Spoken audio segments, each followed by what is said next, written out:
We have a plushie of short rib back. That's what we have. Hi, ladies and gentlemen. Welcome back to Dinner and a Game. We have some very interesting stuff to do today, but I need to fix one camera real quick because, as always, real life comes first, and Sphinx had an amazing new thing to play with, and he had to get it all set up, and we had to give him time. So we are going to go say hi to everyone while I get my camera set up because I've chopped myself in half. Ladies and gentlemen, it is Tuesday, and that means it is time for Emerald Sanctums. We thank you all for joining us. We hope you all are going to have a good time. We hope that all of our Gen Con folks had a great time at Gen Con, and I hope that 90% of you did not get COVID, because 90% of us did. So, like, out of the three people in this screen that went to Gen Con, 2 of them got COVID. Yep. One of them functioned like they had COVID, just in case. Yeah, I mean, pretty sure it blossomed on the flight home. Oh, so yeah. I was in rough shape on that flight. It was bad. I don't even want to think about that. That would have been absolutely horrible to freaking be trapped in a plane and feeling like that. Oh my god, I'm so sorry. But the first flight was fine. Mm-hmm. Waiting for the second flight was fine. The first 2 hours of the second flight was fine. And then after that, it was the flight that would not fucking end. Oh, and that means that you're in that pressurized cabin with your sinuses closing up? Oh my god, I am so sorry. With both my head and my chest congested, yeah, it was not a good time. So, ladies and gentlemen, if you're going to be going to cons, just remember that COVID is the new con crud.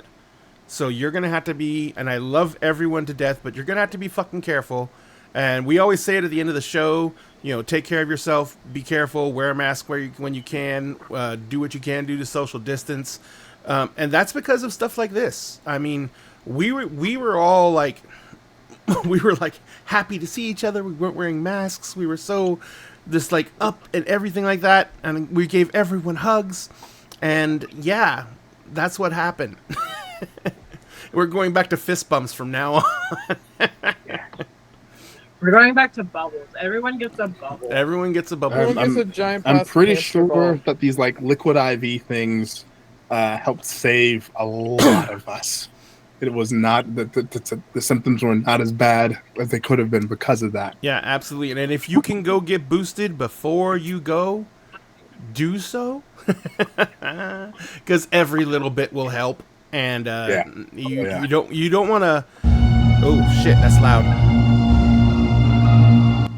You don't want to put that shit up to chance, because it will come back to bite you in the ass without a shadow of a doubt. And no one likes to have their ass bitten on without consent. So not without consent. Yeah. Speaking of which, consent, that is. Who's all playing Baldur's Gate so far? My sister. I gotta wait until September because I pre-ordered the console version. Oh, okay, cool. But yeah, so I am apparently falling in love with a vampire.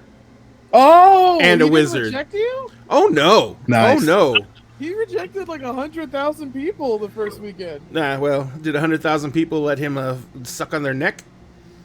Probably. I don't know. I don't know how the game works. My sister got it, and I'm never going to hear from her again. I know. I am so. I thought I was gonna die yesterday, or no, last night or earlier today. I thought I was gonna die because I ran into a giant pack of gnolls, and I'm only 3rd level. Your life, Ray. I heard was he lived a good life, and then he died. I did get a TPK once today, but it's a video game, so just go back to the last save point. But I ran into a second giant pack of gnolls, and I was not prepared because it was a BBEG fight, and there was a named gnoll in it, and he fucked me up. And I'm not telling anyone where it is, and I'm not telling anyone what happens. But there's BBEG fights in this game, and they are fucking hard. I'm playing on standard difficulty, and they are hard. Nice. You have to. I've been watching a bunch of the things you need to know before you play videos, so to prepare myself. Oh yeah, man, it is great though. Hey, Crip Walker. But we're going to go ahead and say hi to our wonderful players who are joining me for this week. First off, we have the absolutely amazing, incredible Milagros. Milagros, how are you doing? Hello. I'm doing okay.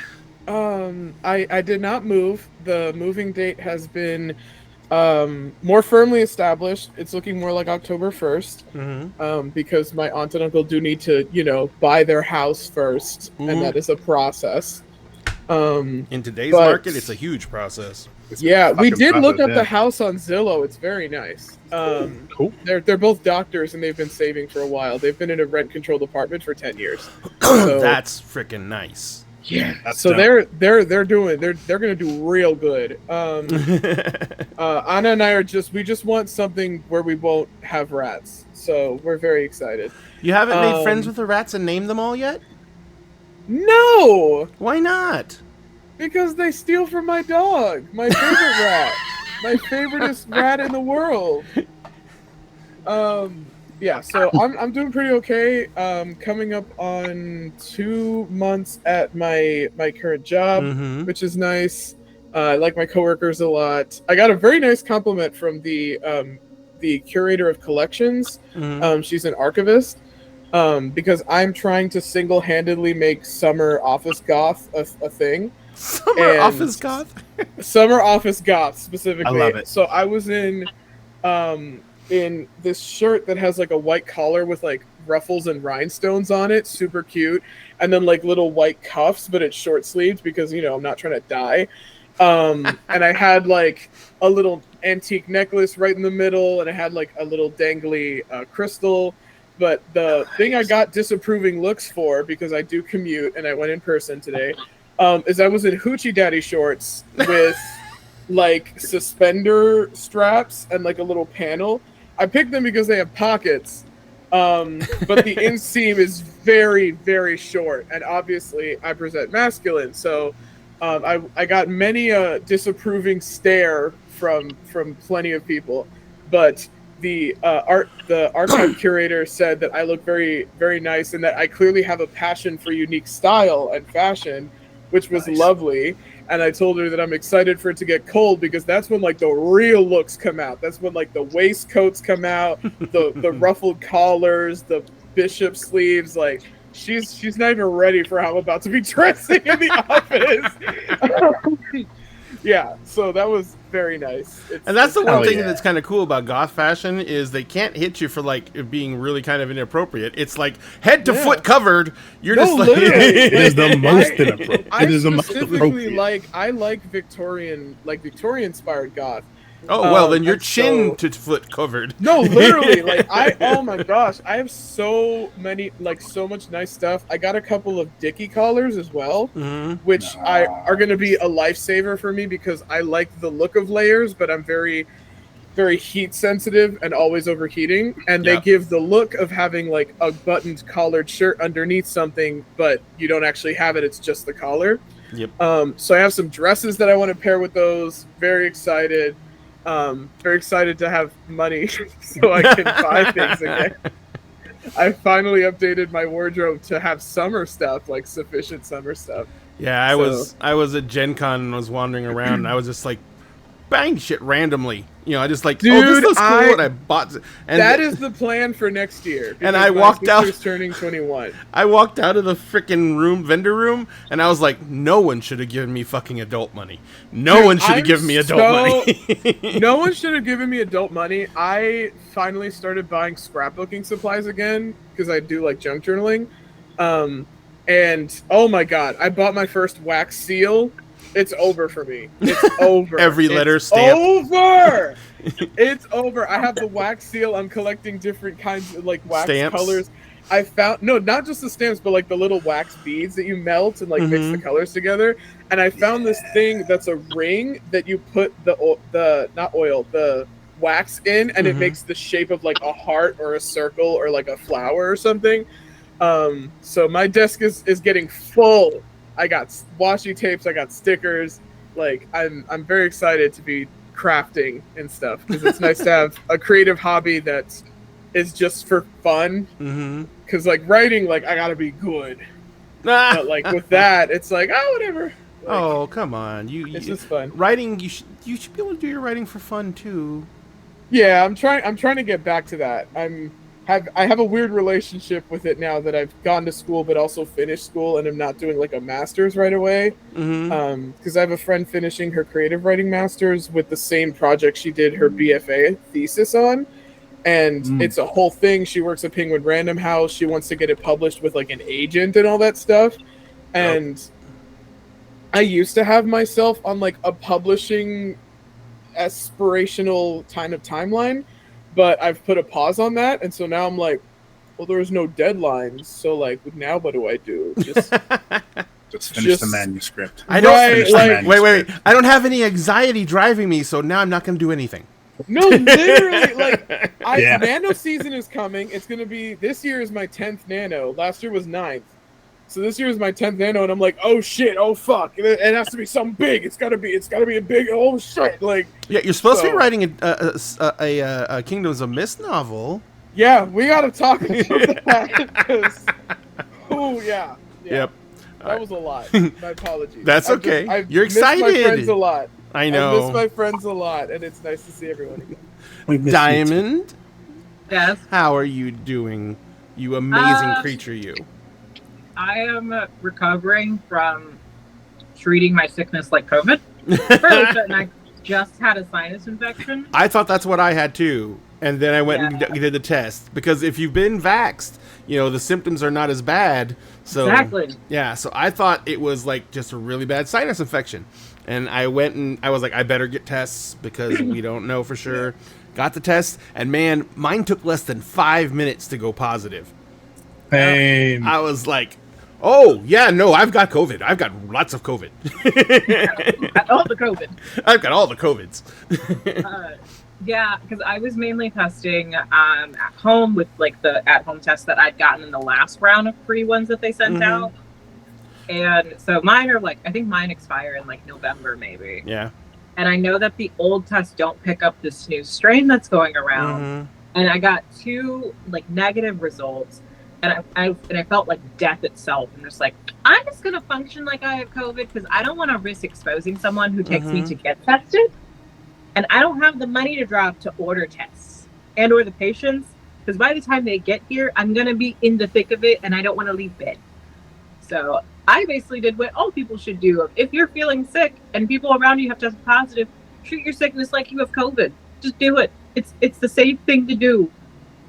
Yep, and unfortunately, I just went to the website because I was going to put it out there if they still had it. But as of June 1st, the federal government has stopped giving away free COVID tests. Yep. So you can't get any more free at-home tests. So you have to go to the pharmacy now and pick them up. They're $10 each, so it's not horrible. But, if you're not going to go to the doctor and get tested, which if anyone knows how bad it is to go anywhere when you're sick at the doctor's office, yeah, I'll just go through the drive-through at Walgreens and have them, throw COVID tests through my window. Right. Absolutely. Just beat me in the head with them; it'll be fine.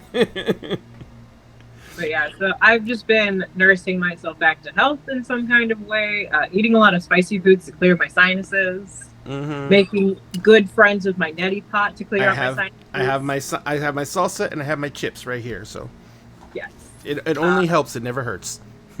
my emotional support water bottle that has been filled this entire time. I've been chugging to try to hydrate myself to make the nastiness move faster. Because that's something also, whenever you're sick, you don't want to drink water because it's gross. Yeah. I mean, you're doing all the right things. I mean, there's nothing much more you can do when you're doing all the right things. You just got to ride it out, which sucks. Exactly. And I've just been doing that and cleaning my office because my cat decided to throw a fit since I was gone for too long, and she destroyed my desk while I was gone. So. Yep. Well, we just discovered a new thing. One of the 2 cats we adopted from my dad. Never heard of her doing this before, but she started randomly attacking loaves of bread. So now whenever we have a loaf of bread, we have to put it in the microwave if we're not using it because a cat will attack it. Oh, that sounds about right. Yeah. I have no idea. And we've had her for months. We've had her for literally months. And she's never done it before, and she just started attacking bread. So Ichigo, don't get ideas. She's over sleeping in my chair, my other chair. yeah, well, because she spent all her energy destroying your office. Right, right. So Yep. So that's been me. I am working on a few new project stuff. I'm reading through different like source books that I have because, of course, the new Werewolf came out. oh yeah, I've got it. New Werewolf came out, and so I've been reading through the new Hunter the Reckoning like supplemental book that they gave out. Mm-hmm. So, and I'm trying to like make sense of all of it, Mm-hmm. but also teach a bunch of people the basics of V5 Vampire. Mm-hmm. When they're coming to me like, well, explain this to me, I'm like, please don't make me. If you need help, let me know. I love V5. I've run it a few times now. It's much simpler than the version we're playing tonight. God. So We much just need simpler. them to make a new mage book. If they can make a new mage book, Right. and It's, Sanctums I is asked. needed. I was at their booth and I asked them about that. One of the line developers was there, and he said, "I wish we could tell you that it's next in line." He said, "But we just released Werewolf," and he said, "And we've got a bunch of stuff to come out for Werewolf, and we're still releasing stuff for Hunter." He's like, "And we still have stuff coming out for Vampire." He's like, "And we do not have enough developers in house to start a new book." They should hire the one, the only Sphinx Akasha. What a segue! She's a professional. I mean, What a That segue. would be lovely. That would be lovely. I would love to work for a game development company. That would rock my socks. Rock my socks. So, but how are your socks doing otherwise? I mean, they're rocking pretty steadily right now. I am steady rocking. Maybe not all night long, but a good deal of that. Those of you who know the song and know the reference, good job. You're also old. You're so old. Yeah, Put your hand on your small It's of your okay. back and go. We'll rock it all night long. mhm. Let me know how your lower back's doing and your knees. But yeah, I'm doing fine. I'm through the worst of. I am on the tail end of the COVID recovery process. Still got some cough. I think most of the head congestion is gone. I'm still living off of the high of my one shot. That was Fucking amazing. amazing. And I everyone had so much fun. I did not expect half the crowd that we got.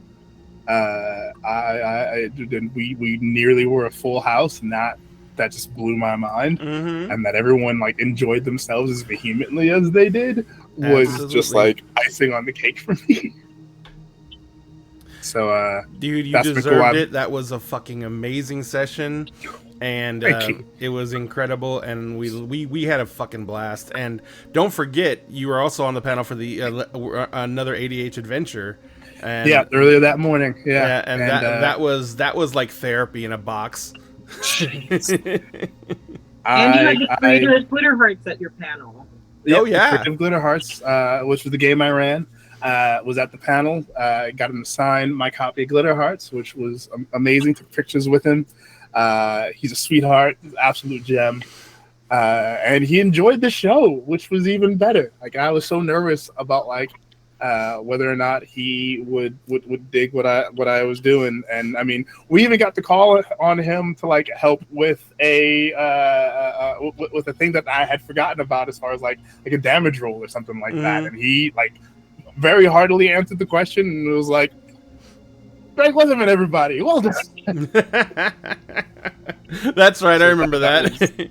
It was fantastic, and I'm already at work on my next project, and possibly the sequel one shot to The Lover, the Dreamer, and the Thieves for next year's Gen Con. Yeah, the concept was great, and you executed it incredibly well. And you left that so ready for another segment, just roll into it. It's gonna be fucking badass. It's gonna be amazing. I'm so excited for what's coming next, and for the project that I can't talk about right now. But oh boy. But Sphinx, will we ever know if the war between the s'mores and the oatmeal raisin cookies will be solved? I mean, someday we'll know, but Perhaps can't talk about that yet. can't talk about that. Can't talk about it. Can't talk about it. Not talking about it. All right, You know. ladies and gentlemen. You'll find out eventually. So, ladies and gentlemen, we are about ready to get into this, but before we do, a couple of quick housekeeping things. As always, remember, at Dinner and a Game, the best way you can help us out is subscribing here. We are trying to get to 100 subs. A lot of the gifted subs have rotated off, and so we're down to 11. So, in order to get us on a nice little roll tonight, I'm going to do a little toy thing here, and let's give away this many. We're going to give away a lot of subs.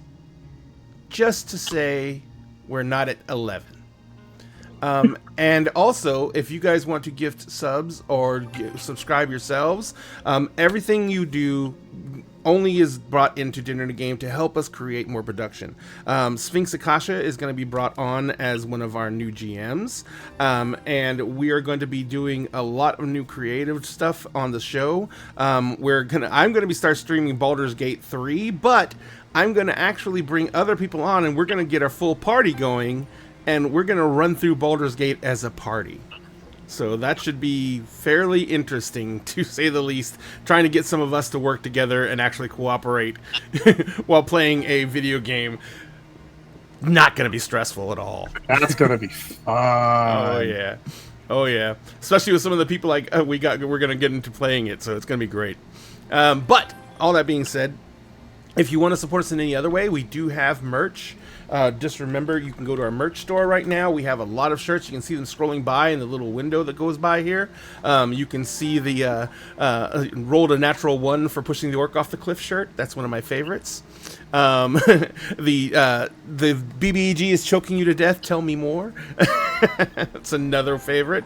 Of course, the always present intelligence is a dump stat. And the my original of only the tears of my players can quench my thirst, cry for me. So there is all those available, plus our standard Dinner and a Game shirts attire. If you want to help us out in any way, shape, or form, that is up to you guys, but that's one way you can get some stuff for supporting us. A final thing, we are also partners with Many Worlds Taverns. If you like tea and hot tea and you like coffee, Many World, not Many Worlds. What's going on? It's not working. Oh, there goes something. Oh, no, that's the Facebook. There we go. Now it worked. Interesting. But anyway, Many Worlds Taverns is an amazing, ethically sourced coffee and tea company. They have incredible coffees. They do an original coffee every single month that is single source coffees from usually women-owned farms, but they source it from a single source, limited run, and every single time you get one, you get a special magic item. And I lost mine. The cat must have knocked it off. But every month you get a new magic item with that box set and a new set of dice. Plus you get an amazing coffee. And if you want to go ahead and try them out, go use our link in the chat and you will be able to order that. And if you use the code in the chat, Dinner and a Game, you will get 10% off your entire order. So if you want to give them a try out, you can do that. And we will get a little kickback for any orders placed through that. And we would greatly appreciate it because every little bit helps. Trust me, even if we only make $5 off of that, it's $5, and that goes directly back into investing in this. Right now, we're doing a big push for new art. We're revamping it. The amazing Red Queen Hales has created some incredible artwork for us for Kingdoms of Mist. She's currently redoing our overlays. So if you guys want to check out any of her stuff, we're gonna get her new overlay is gonna be on Kingdoms. Her new art is gonna be on Kingdoms of Mist tomorrow night. And so I've already put it up in the show promo and everything like that. So her art's going to be up there. You'll be able to see it. And she's working on our overlays right now and all of our intro and outro screens. So, and that's, that type of stuff, we take that out of the Dinner and a Game budget. But when we don't have enough to make it up, it comes out of our pocket. So if you guys can help us in any way, shape, or form, we would love and appreciate that. But just being here is also more than we could ask for. So we thank you so much for being here. We're going to go ahead. I'm going to shut up. Well, not shut up. Shut up. I'm going to stop talking about all that stuff. And we're going to play some Emerald Sanctums. When we left off, there had been a big fight. I mean, that's putting it mildly. You had left a literal dragon in stasis in the basement of a hospital in Seattle. There were a bunch of half-human cyborg creatures that had been destroyed in part of the battle. And the bad guy, not Ether. It was the son of Ether. Son of Ether. Yeah, the son of Ether. The son of Ether, who has been the latest thorn in your sides, escaped. But you did manage to stop him from apparently using Excalibur to breach the veil between the dimensions, and according to the actual mage himself, drain the magic from that other dimension and allow the technocracy to use it for their final plans to control the world and reality as we know it. But you guys managed to stop that. Last I remember, you guys, Tati had opened up a portal, sent you back to Sphinx's place because it was the easiest one to do because he already had a circle. And you guys were literally, we were ending it as Tati was like, "I'm going to go hide the dragon. You guys go back. I'll catch up with you." And so you guys pop back out into Sphinx's basement apartments. Yes. We had been in Sphinx's apartment for a minute because Bae got her sight back suddenly. I thought that still happened in the basement. Yeah, no, that's what I mean. That like we. Yeah, that. Oh no, sorry, you're right. No, my brain we're just like clicked into it. regrouping in there, Yeah. and she gets her sight back, and everything tastes like Everclear. Trash can punch, purple Jesus. And Pandora was in like in the middle of like ducking out of Bae's line of sight to turn back into her Hamid form, so that Bae doesn't freak out over her being Krynos because she was still Krynos. Yep, that's kind of a big deal. Yeah. Now remember, that only happens in your Krynos form. All your other forms are fine. She's trying to go back to Hamid ASAP. Gotcha. So if Pandora goes like puppy, does it happen? Nope. Okay, No. so you can go like lupine. She can go. Probably. She can even turn into the giant horse dog. It's called Hispo. It's basically a 900-pound wolf. Puppy. Yes. Emery's has ridden it. Yeah. That's true. Like a horse. Yeah. Yep. It's pretty dope. It's awesome. I'm sure Emery's thought it was gonna be like riding a horse, but instead it was like this. Hang on. Yeah, Just hang on. and Yeah, just there's fur literally in your just face. hang on. You were jumping fences and shit. Next time, Embers is wearing armor. It was only like full Krynos that would drive mortals. Yeah, it's only Krynos. It's only Krynos. Yeah, it causes something called the delirium, which is basically it breaks your rational mind because that thing shouldn't exist. And it's also from the primal of this is an apex predator that's beyond human species. And so the monkey in your head is like, "Oh, fuck this. We're either going to throw rocks at it or we're going to run. What are we doing?" Yeah. These are the things we were hiding from in the dark. This is really bad. The werewolves have that, and then Yeah. mages have paradox, Oh, Paradox. Paradox is... which is what nearly killed everyone. Yeah, that's what almost killed Emery's before Yep. the whole trying to suck the soul out of him, and Yeah, yep. not in the fun way. Nope. I should clarify. Nope. Nah, not in a Yeah, fun way. not There in was, the fun there way. was, Not there, in the fun way. aside from a slight His girlfriend high, was not there. I would say, aside from the slight high from the morphine, no fun was had. So, but you guys are back in the apartment. Bae has just been granted her sight back from Apollo, who said that she had proven herself willing to make the necessary sacrifices to right wrongs and bring justice back to the world. At which point Bae said, basically, as long as we're not killing innocents, and Apollo had to make a smart ass court about it and said, "When you show me an innocent, I'll worry about it." None of us are innocent. Not a single one of us. Maybe short rib. Maybe Maybe the plushie. maybe spare rib. Maybe plushy spare rib. Maybe plushy spare rib. When Pandora was the one like gripping the plushie and like refusing to let it go. She does like drop it when she goes into Lupine, and then like very carefully like picks it up in her mouth, trying not to slobber on it. Yeah, and it's like kind of. Wait, should he be a plushie or should he be a beanie baby? You said plushie. Okay, I think plushie. a plushie would be more short rib. Okay, spare rib. 100%. Yep, he's spare rib. Spare rib. Yep.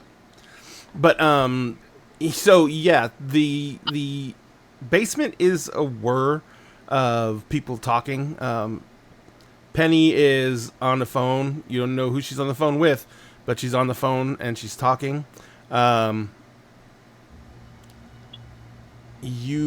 Emery's, you overhear her, and you hear her saying, "I don't know. We haven't. Tati is still there. I think she's gonna bring him back, but he's, as far as I could see and we could tell, he's gone." And so, she's obviously on the phone with someone who knows the professor, because remember, he was killed in the ritual. And so that also means that his Horizon realm is now loose. How does that work? Oh no. His Horizon realm has no one to command it anymore. It is untethered. Yep. So, you guys are kind of like faced with a lot of things to talk about. So, I mean, what are you gonna do? It's been a lot. I think Emrys and Bay are both injured. I'm also injured. Yep. Yeah, Emerson's gonna find like the nearest like couch Shit. situation. I forgot something. Oh God! You only regenerate in any form except Hamid. You don't regenerate at all in Hamid. Oh no, I'm in Lupine right now. Okay, you can regenerate in Lupus. Got it. Okay, wait, how much do I regenerate then? If it's not aggravated damage, you'll be healed and nothing flat. It's like 1 point. Okay. It's like 1 point around. Oh, okay. So Bay is just gonna go and try to find Emrys some pants. That's right. Emrys is naked. Right. Emrys is stark fucking naked. Yeah. I don't think you're stark naked. I think Penny gave him something. Yeah, Penny gave you like a cloak, I think. Something to drape over him. And Bay like handed you their flannel. That's right. So the you're flannel is in, around like- Emerys's waist, Yeah. and the cloak is like around the rest of me. So now he looks like a freaking homeless Scotsman. Because he's got a flannel coat tartan around his waist, and he's wearing just a long coat over his shoulders. Urban Tarzan. It works. Urban Tarzan. Yeah, pretty I much. look like a bloody Scottish streaker. So Bay is gonna go snooping and try to find Emrys some pants, but also Bay is gonna go snooping. So, Emrys, would you like to describe your bedroom? Emerson's bedroom is fairly, like, in comparison to like the rest of that basement home, it's fairly average. There's like a bookshelf with like a lot of like sci-fi and fantasy novels, maybe some like mythology books. There's a stereo system, a closet for his clothes, a separate closet for all of his like magical gear, a chest of drawers for more clothes, and there is a on that chest of drawers there's of course a vanity mirror, so you actually see what the fuck he's doing. There is a portrait of Penny on one corner, and next to that portrait of Penny is a portrait of Val, and then there's a portrait of the three of them together, and then there's another portrait of Tati, looking like very begrudged to be taking a photo, like clearly like amused, but also like trying, like not so much begrudged, trying to pretend to be begrudged, but actually very, very pleased to be taking a photo. In that like old woman newfangled technology, but like also like I'm gonna pose anyway. I'll make this look good. We'll make this look good. Yeah, exactly. Some like knickknacks and things, like a couple of rings, a wand or two that he's been working on, and mostly like loose change, like nothing. Like again, average as fuck, average room. Bed is a queen size bed because he likes having space to be able to move around. Because he is while not a wild sleeper, like he moves about in his sleep. He with a nightstand with like a charging brick for his phone and for his watch, and like a space that like clearly like was like where his wallet should be and some other knickknacks. He likes a lot of like fidgety knickknacks, so there's like a bunch of that kind of thing just scattered around the room. Fidget spinners and clickers. So fidget spinners, the clickers, the fidget cubes, all that stuff. And like a few crystals here and there that he doesn't really quite. I'd say while like he takes some stock in it, he does not. He does not rely on. So there's any art on the walls at all? There's a few like posters, mostly like book posters. So like there's a few like posters of like the Dresden Files or like the Women of the Night or the Women of Magic. There is one of this old school like movie poster from like the 1981 classic Excalibur. Which the irony there is not lost on him. There's also a couple of posters from like Rashomon and like the Seven Samurai. Like he loves those old samurai movies. But like beyond that, like nothing really in the way of like any artwork. Like posters, he collects posters. Hydrate. I don't have anything weird today. No pudding? No pudding. No can of raviolis with all the raviolis removed? No melted peanut butter? No. I'm going grocery shopping tomorrow, so I'll have weird hydrate stuff tomorrow. Kingdoms of Mist will have weird yes, hydrate shit. Kingdoms of Mist will be the return of the weird hydrates. There's also what looks like an umbrella stand or an umbrella, one of those umbrella baskets, but it's full of either just like walking sticks and like half finished staffs that he like has been working on but like never actually finished. Gotcha. Ray is going to go into the closet and find bare bones basic clothes. Just like if they can find sweatpants, a t-shirt, and then a pair of socks. No underwear? They are not going to look at a grown man's underwear. They have some sign of decency. Some sign of decency. But they are going to, this is part of the snooping they're going to do. They're going to go over to where Emrys keeps his jewelry and see if, like, comparatively, how big his rings are to Bay's. Okay. So, I will say that Bay's my height and my build, so Bay wears a size 7. ring. Oh, that's so Ooh, cute. Yeah. Okay. I know, I was dainty fingers. But That's my a size son is- 14. Oh, I'm close. I'm a size like 12 or 11. Yeah, Yeah, my wife's that's about where I am.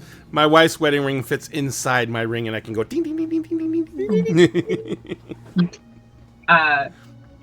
But yes, and they're going to try to guesstimate what size ring Emerus might wear by just comparatively looking at the ring sizings and then making a note and then taking the clothes back out. Emrys wears about a size 12 and a half, Okay. maybe 13, if you want it to be really comfortable.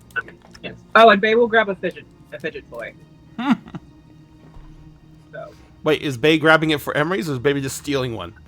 Bay's grabbing one for Emerus. Just grabbing whichever one is like closest to the bed, assuming that's probably the one that was played with last. So just grabbing a random one, shoving it like within the pile of clothes because they're doing something nice, but they don't want to do something outwardly nice because it's a little weird. But it's not. Okay. But it is. But it's been a long day. So what you see is that the most recent fidget toy is one of these fidget cubes Mhm. that you just, one of those. But it sits on top of a book. And it's a well-worn copy of The Essential Roomie, RUMI, as translated by Coleman Bucks. Because he likes like 12th century Persian aesthetic poetry. Wow. Just say, all right, Emerus is a nerd. Onward. He owns a Emerus is- bookstore. Emrys is basically me, so yeah, I love You're him. surprised He's one of that my the guy favorite that poets. owns a bookstore / tea shop is a nerd. Is an absolute nerd. Surprised that the wizard is a nerd. Isn't that Yeah. like the whole thing? It's the whole thing. It's the whole aesthetic. Particularly like a hermetic mage. Yeah. Yeah, no, like that's Fucking the whole, nerds. you think Merlin wouldn't be a fucking dweeb? I don't care what the canon says. Merlin is a dweeb. All right. I think the canon says Merlin is. I know nothing about Arthurian myth. I've had it explained to me a few times, but it always turns into like, well, in this canon, this, and I'm like, please, sir, what are the basics? I don't go here.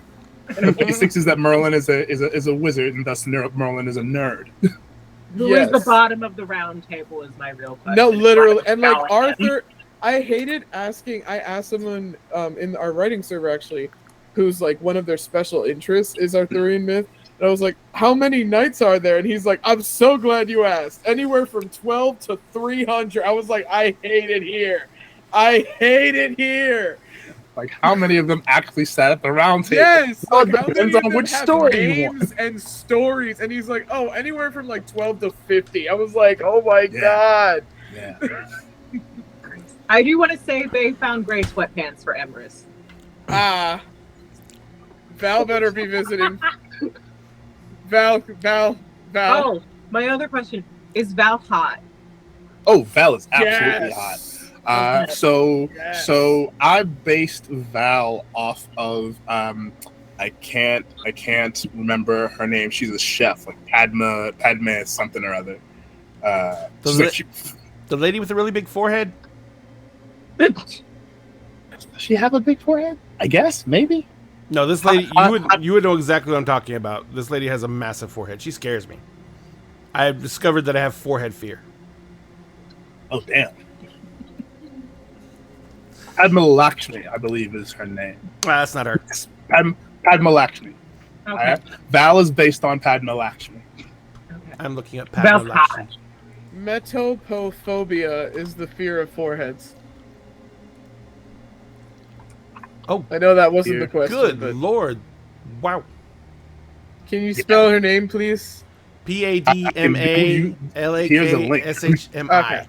Yeah. Good. Yeah. Hi. She's gorgeous. She's gorgeous. All right, cool. She loves nerds, so there you go. And just drop clothes next to Emerus, and then keep walking. And Don't even look at him. Just drop him as you walk by. Oh, wait. When Bay exits Emery's room. Pandora is standing there in lupine, holding the little spare rib plushie in her mouth, but like looking up very intently, like, okay, you're good. Okay. She like looks into the room to see if anyone's there, and then turns around and goes back to Emery. Yeah, Bay's just gonna keep walking and not acknowledge that they did something nice, and then just like, I don't know, they're good. You know what? They've been here. They kind of know where a couple of things are. Bay's gonna go and sit in Penny's room at the foot of the bed and grab a stuffy and just like sit. Cool, because there's still a dead guy in there. Yeah, I'm just gonna go hang out with the dead guy and hold a stuffy and And the you body. just, as you walk into Penny's room, you just hear, "Thanks, Bay." You're welcome. Your girlfriend's hot. I know.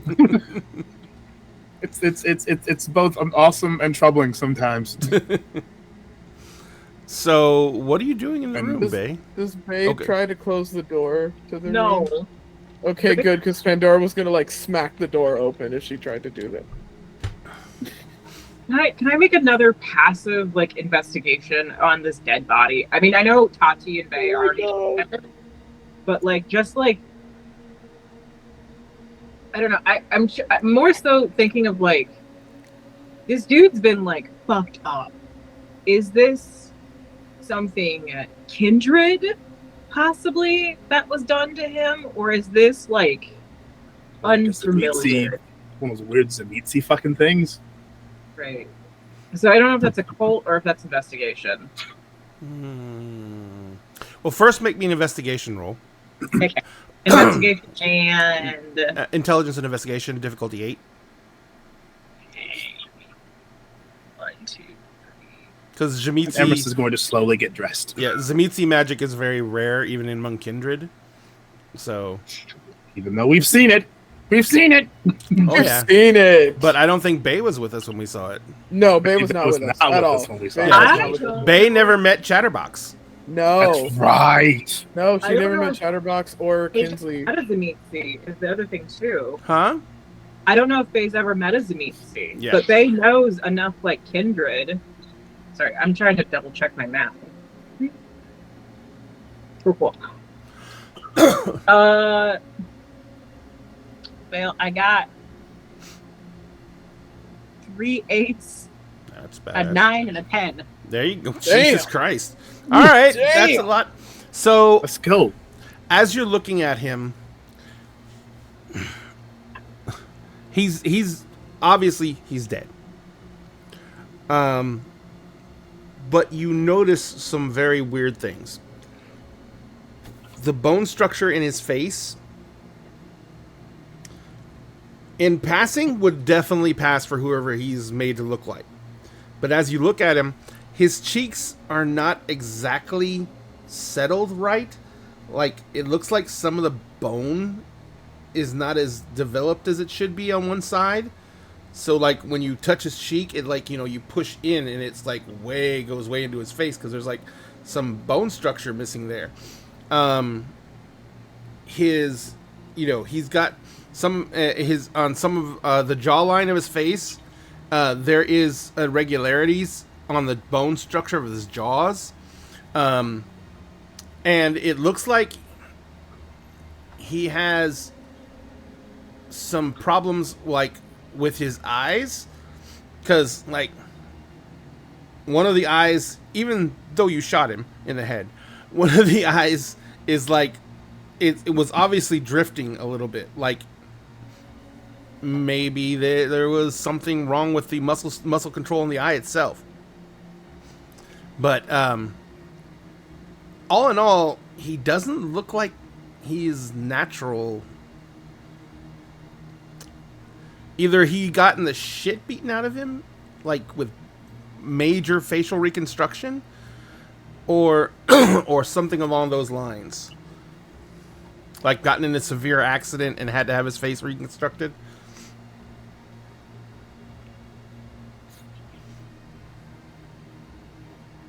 But there's definitely some things here that do not add up.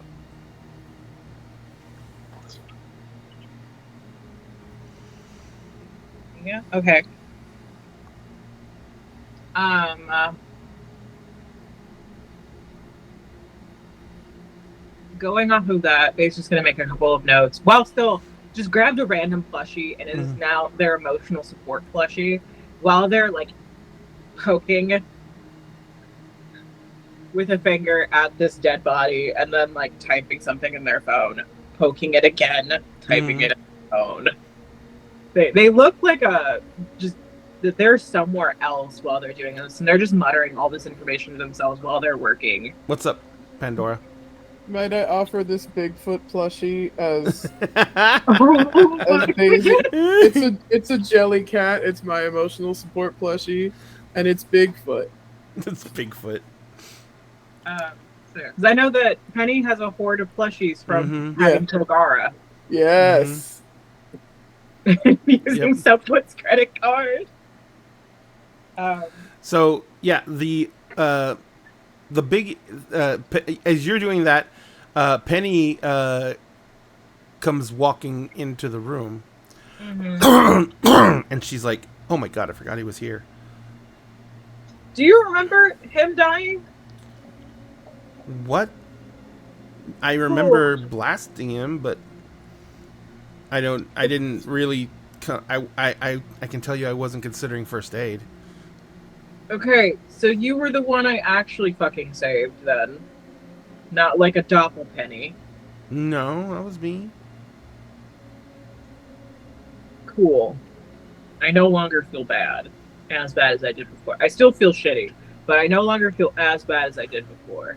She looks down at the guy and she's like, and she kind of looks down and she looks at him again and she crouches down and she's like, "What's wrong with his face?" I think so. Like, I don't know if maybe you might know something because like you're you and you're like educated on all of this fuckery. Oh no! I am partially educated in this fuckery, which is why I want to run away, because the more I learn, the crazier the fuckery gets.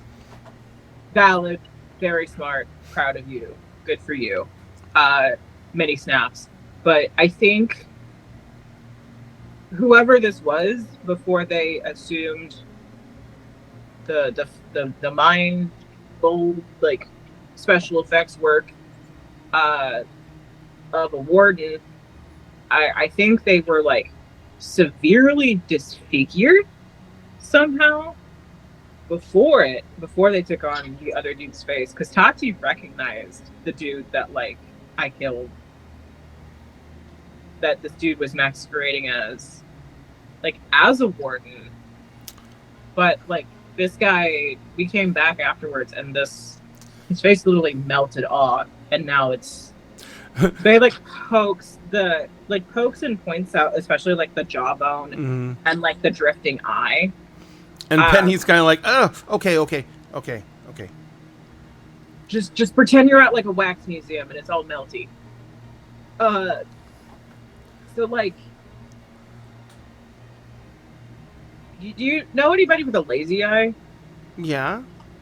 So usually with lazy eyes, it's because like whenever you're really young, your eyes don't work together, and they like can't focus, and so one will drift. Yeah. I think this guy might have either had a lazy eye or had some kind of massive like trauma to the facial region, to where it literally fucked him up.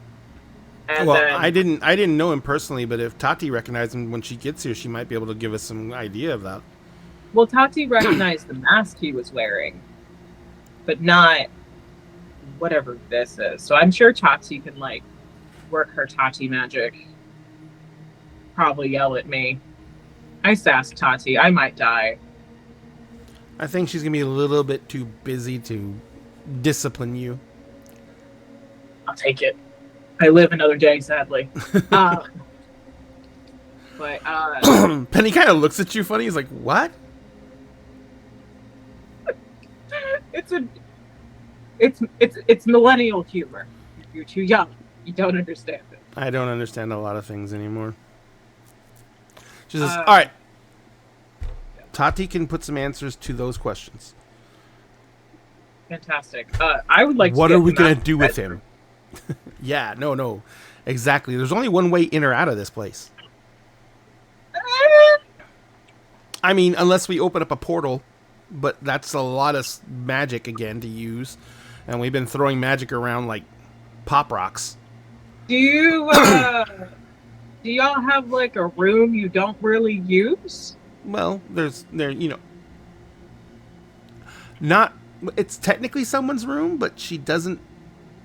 I don't know if she lives here or not. Pandora starts to growl a little bit. She's like, "What?"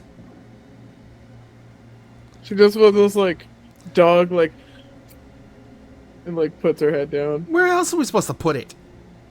Until we can sneak it out of the building. She licks her lips. No, that's disgusting. No. Are there any other parts of his body that are also like look like they would probably be in the same realm of, you know, this was a source of a car accident, or this Do you was like a source of... open up his like shirt and everything? No, from everything from here down.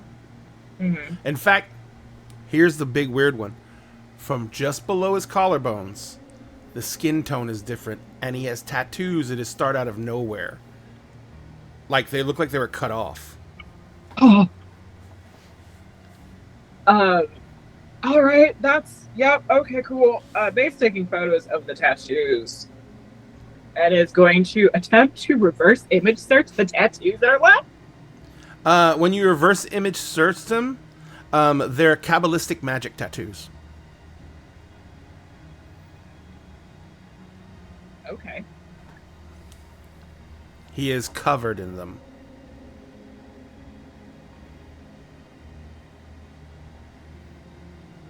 Would they know what that is? I don't know what that is.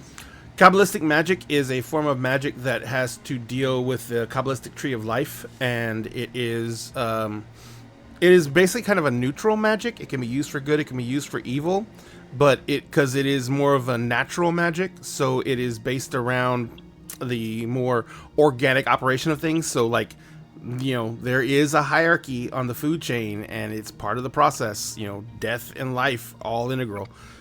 It's very much, it's an ancient religion. I do believe it was originally founded in Judaism, but it spanned out from that and went, like, it's gone, a whole bunch of different cultures have touched it since then. And there's a lot of different branches of it, but it is a very old form of ritualistic magic. Oh, we lost Sphinx. Oh no! No! They took him again. He went to put on pants and got kidnapped. They took him again. He put on clothes. He's not allowed to have clothes. That's how you win the game. That's how you win the game. Naked. Nakedness. All right, we'll give things a moment to come back. So yeah, but the Kabbalistic magic is very much one of the older versions of magic. The only thing really, there's a couple of other forms that are probably older, but one of the big things that's older than Kabbalistic magic is Kundalini, and then there is shamanism, which is another huge one, shamanistic magic. That's probably the oldest forms of magic, is shamanistic. Babe's going to point this out to Penny and flip the phone screen to be like, is that like a mage thing? She's like, I mean, it can be. People use tools, because we may be bending the universe, but we still have to have some concepts in our head. So lots of people use different types of magic and rotes and everything like that. Order of Hermes mages, and she puts her hand on her chest. Order of Hermes mages are big on that. We have formulas that we utilize, mathematical formulas as well as mystical. That looks like maybe Cab, and if it's Kabbalistic, then basically it's probably someone who is very much in touch with the earth and in touch with, stuff like that. I don't know much about the technocracy, but it doesn't sound like something they'd be big on, but you never know. I mean, they technically have every single sphere.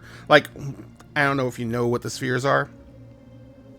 Like, there's all kinds of different focuses for magic. There's like life, and there's all this other stuff, and Sphinx is gone again, and there's life and all this other stuff. And she says, and so what happens is you end up getting a situation where you have a ton of different types of magic, but you don't have a ton of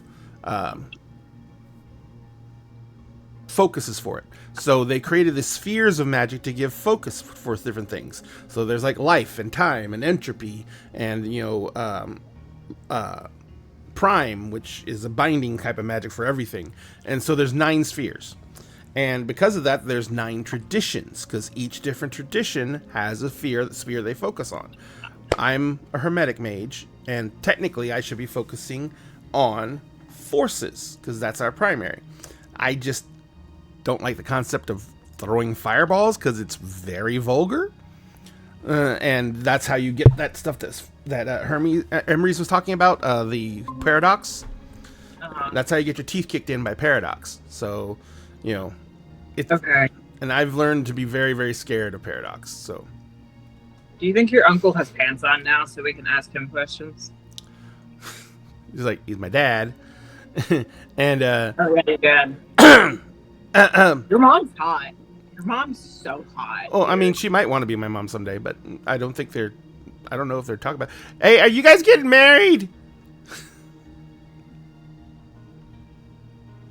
Yeah.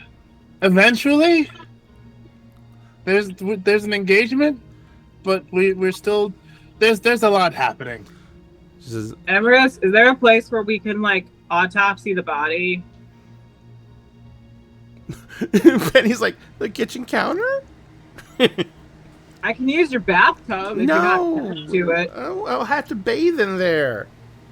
Yeah, that's not. And Emrys is hobbling on like one of his old unfinished stabs. Let's not use the bathroom. We all have to go in there, or the kitchen, because we eat in there. I don't know. You should be sitting. You shouldn't be standing. Come on. You're Everest, right. Get up and like just lead Everest back to the couch. You all were talking to me, so I needed to answer. And they will pull up the photos that they took of the tattoos. And then the Google search results of the Kabbalistic magic. I was like, Emery's, you recognize it really quickly. It's Kabbalistic magic, and it is basically magic focused on, if you had to attribute it to any of the spheres, you would think it'd be something either the Verbena or, honestly, actually, the Akashic would do, because this is all magic designed on focusing and channeling magical energies into your own body in order to enhance it. I don't like any of this. And some of it, you can tell from the way that the runes are written. Some of it is designed that it doesn't really take into granted the most healthiest aspect for the person it's being done to. Sure. So, like, he's missing part of it, and Bay is going to, like, zoom in and show. Does this, like, work if you have a scroll or something of magic and you cut the scroll, it no longer works anymore? Or it, like, changes what it is? Like, if someone tried to copy and paste? If the magic is embedded in it like runes, then yes. If the magic is embedded within the script, the glyphs, yeah, like you would a rune or say a magical tattoo, then yes, essentially it could be disrupted if the rune itself were broken. But the weird thing is, from the picture, like, the guy was obviously a white guy, standard, complexion and everything like that. Where the line disembarks right here, or like it's a perfect circle around his neck. It looks like it's designed to be inside the sleeve, inside the collar of a shirt, well inside of it. But where the line hits, it's like there's a perfect ring where all the tattoos just end. they're not even completed. They just end like they were suddenly separated. Like this section of skin was slapped in and connected to it. Ah, It looks like But there's no scar and there's no seam. whoever did this is masterful at removing, Like the two different fleshes were grown together. removing and like melding skin from two separate sources. This is not the same skin as the skin above it. It might not even be the same person's skin. It's probably not the same person. can I make that occult check to see if Sure it's can. again? And Sphinx, you can Emery's Yeah. can make me a wits and occult roll. Okay. Am I making wits occult or making intelligence? You're making intelligence occult, and it's good. Yours is going to be a difficulty 8. Emery's yours is going to be a difficulty 7 for one mitigating factor. Okay. So what's an occult? Mhm. What's an occult? Okay, that's 6. And, so I my got TN's a 7. 2 10s Mm-hmm. and a 9. Okay, it's 3 successes. Wow. So what are you looking to surmise? What leap of logic are you looking to make? I am going off of the thing of like because the Meatsi are so rare, Mm-hmm. Faye doesn't probably know the name of the Meatsi. Right. Faye probably knows them as kindred who can fleshcraft or who can mold. What is the colloquial term for that kindred use for Zemitsi? Like, what is their nickname? Ooh, I can find that out. I have the book right here. Give me a second. Because I'm also going off of that. Faye is very friendly with like the outlier clans. So the clans that Faye is probably more familiar with are going to be Bruja, like Anarch Bruja. Probably has ran into one gangrel and avoided the fuck out of them because they're a little scary.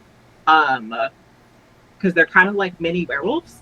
The main nickname for the Shamaze are fiends. Fiends, yep. Okay. And Bay is just going to infer it's like to Emrys, it's like, you know something called a fiend where they can basically Frankenstein things together and change literal flesh? I heard it Laura from- starts whining like she's gearing up Emerson- for a husky scream. It's like I Emerson's heard eyes start winding when you start talking about like flesh crafting. Yeah. Oh, And by they the way, will- my rolls 10, 9, 8, 7. Damn. You know from having encountered Chatterbox and encountering some of Chatterbox's creations, like the human worm, that Shamaze can do things like this. Whereas Chatterbox was more vulgar with it. She didn't really care about the artistry of it.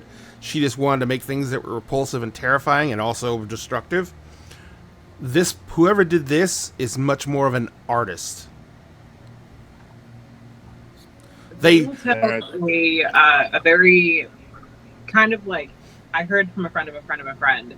It's like, so I knew this Bruja actually works with my brother, and she got work done by one, and there was one that was able to like finish her tattoos, but she had to make like a really weird deal to be able to get it.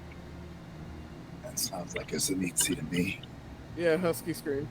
Penny's Yeah. We encountered like- a couple of them back in the day. And by back in the day, I mean like 3 or 4 2 months ago. Yeah, no, literally like 3 months ago.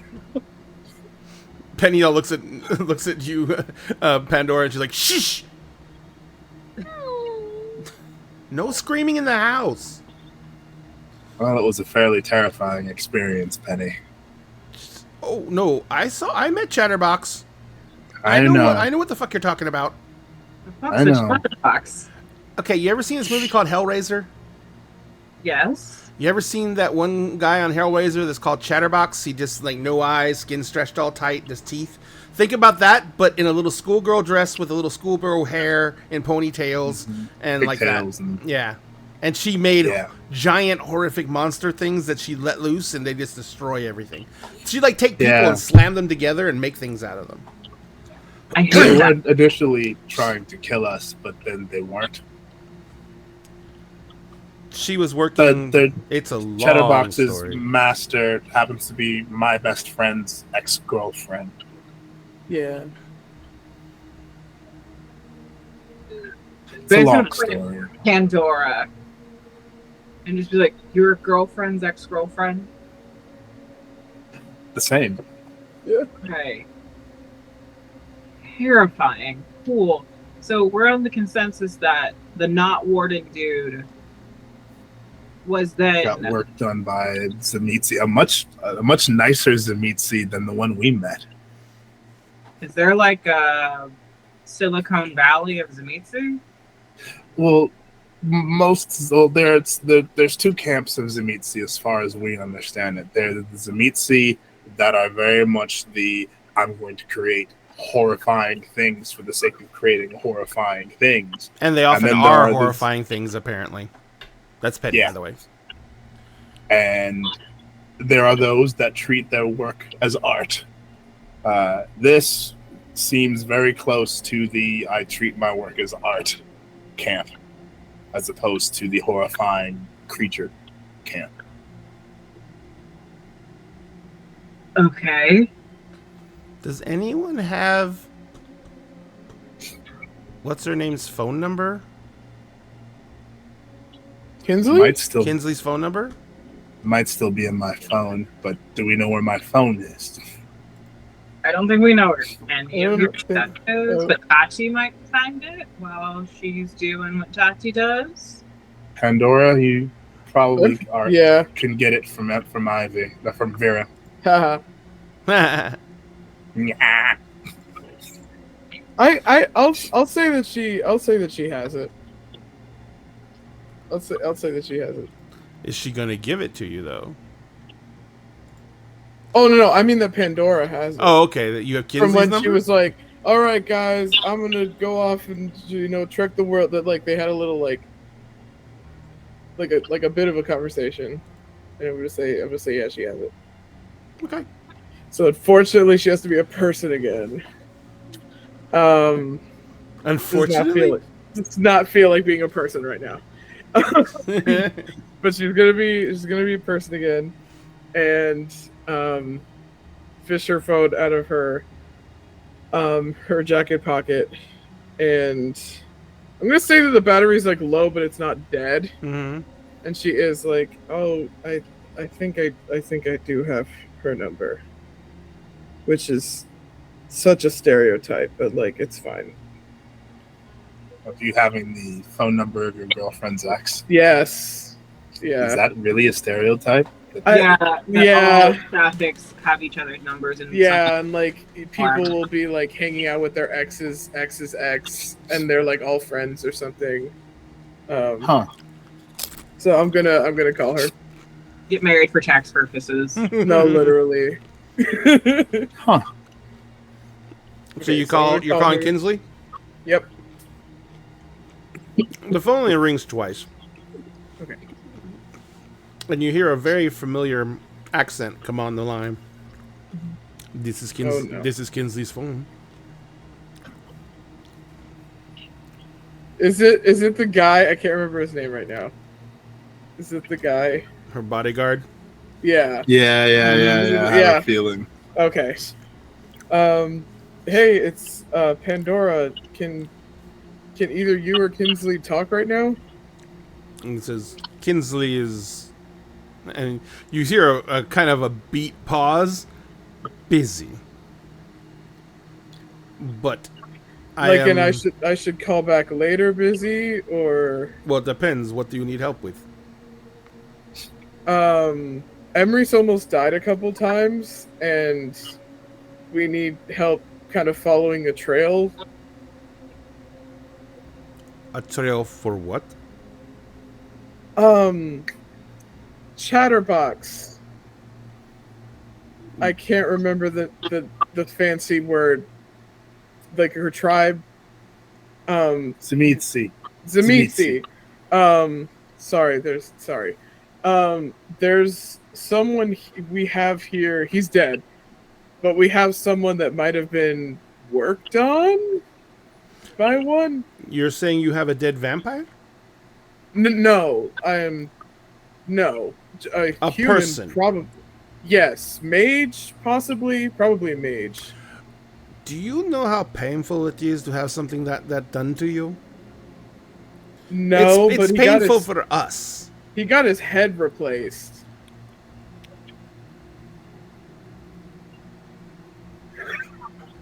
The silence is fucking deafening. All you hear is, please hold. Oh, fuck. Okay. And after a few minutes, you hear Kinsley's voice come on the line. And she's like, what the fuck is going on over there? Oh, we got fucking bamboozled. Like, really, really hard. Long story short, Emrys is basically Daphne now. He got kidnapped twice today. Almost died a couple times. But you were old enough to even know the Scooby-Doo gang. See, I love Scooby-Doo. Okay, Scooby-Doo Mystery Incorporated is a masterpiece. Kinsley's like, focus! Okay. Focus! Apology. Sorry. But we've got a bunch of stuff happened, but some people planted by like some evil mages came in impersonating like wizard cops, basically. We have a dead one here, and it looks like a Zemitsi made him look like someone he's not to like impersonate someone. Okay. Like it looks like his head was replaced. Like, okay, that's like there's horribly, terrifyingly disgusting. Yeah. Why are you calling me? because you know a Zemitsi. Chatterbox? Oh, I'm not saying that like she did it, but like maybe you could I was gonna say that's confirm- not really Chatterbox's style. Oh no! If it was Chatterbox, he'd be like Inside Out or something. But like, maybe could confirm that that's what it is. I mean, I can send you Chatterbox. You know what? Sure. Where are you? We're at the Couch and Quill. Yeah. Okay. In Seattle. And yeah, I mean, No, it's good. I'm still in town. oh, nice. Okay. All right, so I'll send Chatterbox over. She'll be there in like an hour, probably. Okay. Thank you. Just make sure that, wherever you're at, the doors are unlocked so she can come through. Oh yeah. Yes. Otherwise, she will go through the fucking doors, and that's not cool. Okay. Yeah. We'll make sure she can come through in a normal way. No one will see her as usual. She's Chatterbox. Yeah. All right. Good luck. I hope she's in a good mood. Oh yeah. All right. Thank you. Oh, and I know that place is a store, so I'll give her very special instructions not to eat anyone. Please don't. Yeah. No. That'd be very nice. All right. I'll make the call. Thank you. And she says, and she hangs up. Yeah. So what's the verdict? So Chatterbox is coming. Chatterbox is coming. She's coming. Okay. I don't know if this is because we're literally fucking with the technocracy. I don't know if we want to be taking photos of this guy and like sending it. I don't care what That's method. fair. Like That's I mean, a phone got possessed today. Like I feel like in person is the best. Oh, that's I mean, and she's the one that knows more than Kinsley. I'm sorry, Emrys. Do you want to like? no, Maybe... it's okay. It's okay as long as Chatterbox doesn't eat any fucking. No, Kinsley said that she'd tell her not to eat anybody. Oh, good. Oh, good. Yeah. I hope she's in a good mood, I guess. Why would she not be in a good? You know what? I don't want to know. That's just what I Kinsley said. I don't know. I don't want to know what that means. I don't want Yeah. to know what that even infers. Mm-hmm. That if Chatterbox is gonna be here, cool. Penny's like, yeah, and you can tell Chatterbox how she owes you a new car. Oh, that's right. true. No, I'm That not is gonna true. tell her that. I'm gonna let insurance handle that. Yeah. And, yeah. Kinsey, sorry. Penny looks at you, Bay, and she says, Chatterbox jumped on the car and smashed it flat. Yeah. Oh, Or at least so that's caved in the roof. normal. Huh? And then when we Normal happening here. then when we tried to get away, she put a giant worm person in the back, and that's why. It wasn't a giant worm person. It was a human-sized worm that turned out to actually have been a human. Yeah. No. Well, it was a giant worm that was a person. I hate everything about this. Please. Yeah. No, this is just I how hated it's been. everything. We hated Oh, everything you about haven't- it as we you- were going through it. You haven't met Chatterbox yet, so... Yeah. If anyone wants to Kinsey said it would be like an hour-ish. If anyone wants to I don't know, wash up, decompress a little bit before you have to deal with that. Before Living Terror comes into this place? Yeah. Painkillers and a nap would be great. Yeah. Is there any way for us to get a healing wizard over to you? Because I don't trust hospitals anymore. Penny's like, I can try and make some phone calls, but it's healing magic's. It's the reason it's so hard is because you're breaking a lot of rules when you make someone heal fast. Yeah. And so, I mean, it'd be safer to do down here than anywhere else. Put someone inside the circle and try and heal them up that way. But it's also a lot of expenditure of energy, so we would be owing some big favors to, especially with the degree of wounds that some of us have. It would be. I mean, you're looking already better. I wish Mark was here. Yeah. That I would be can nice. heal. I can heal myself up fine, but he could heal other people. Yep. Involved a lot of licking though. Yeah, but it That's meant that you were healed though without Yeah, but he had a sandpaper tongue. He's a cat. I Who's know. a cat person? He's a cat. Pandora, didn't you see a cat? Oh shit! That's right. You saw a cat? Oh, yeah, but I'll check on it another time. I'm not letting anybody out of my sight for a while. Okay, I'm gonna go fall asleep in the circle. Fall asleep in the Grabs, circle. grabs a bunch of pillows and just hobbles over to the circle. Yeah, no, you're getting scooped. You're getting okay. getting gently scooped. All right. I don't have to walk. Sure. Yeah, no. Penny all takes the blankets from you and kind of lays them Yeah. down in a circle and doubles them up and tries to makes them into somewhat of a bed. Yeah, I'm gonna Thanks, Cal. put him down and tuck him in. Thanks. She gets one of the throw pillows off the couch and puts it under your head. Yeah. Thanks. She pats you on the shoulder gently. She's like, "You're really old." Shut up.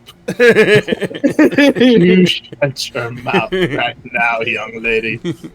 I'm still. No, you're right.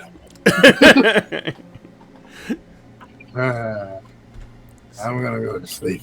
All right, so you're gonna try and get some rest. Don't wake me unless it's an apocalypse You mean when Chatterbox Again. gets here? or that. Yeah. Penny's like, "I'm gonna go load shotguns." Okay. Hey, Pandora, Yep. do you want to go poke Tux Crystal? Sure.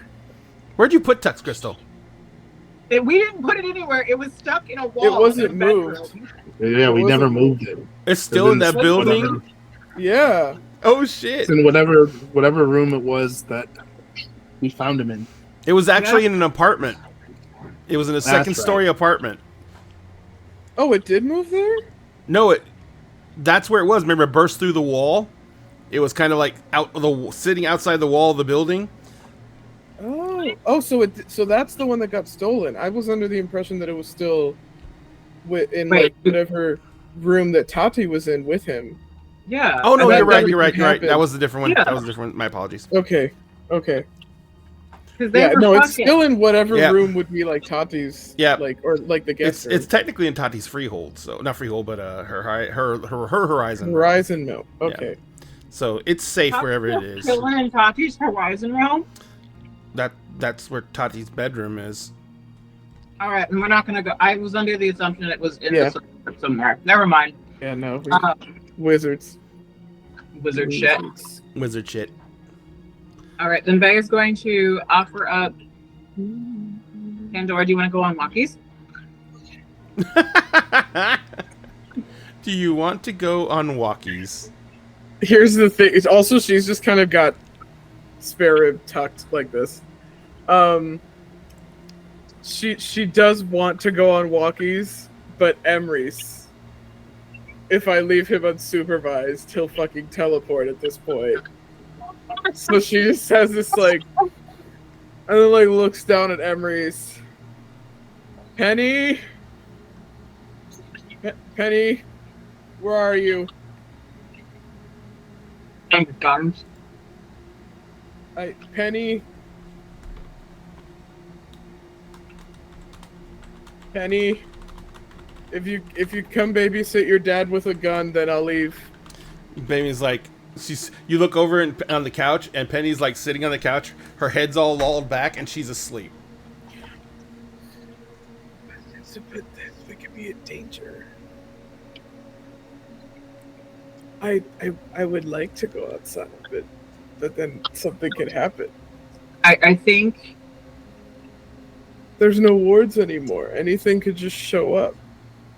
Pandora, why don't you just text Tati and get an ETA from Tati? Where is Tati? I thought she was. She was still over at the Oh right, hospital. she's dealing with the Frankenstein. The Frankenstein dragon. I'm just gonna call her.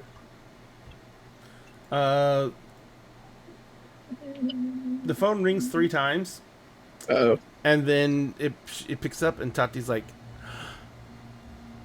"Yes, what is it, Pandora?" Emrys and Penny are resting. How are things over there? Okay, so I got him shrunk down to a size where he can be moved, and I shifted him to my horizon realm. Okay. But whatever they did to this area that made it easier to work magic in is fading fast, and I'm afraid I got quite a bit of paradox backlash for that one. Oh, are you okay? I'm bleeding out my eyes and my ears, but I'll be okay. Oh my god. It's paradox. It happens even to the best of us. She I says, when I shifted him to my horizon realm, Mm-hmm. actually, I'm just going to come back there and I'll show you when I get there. Oh, okay. And she says, I'll be there in just a minute. Okay.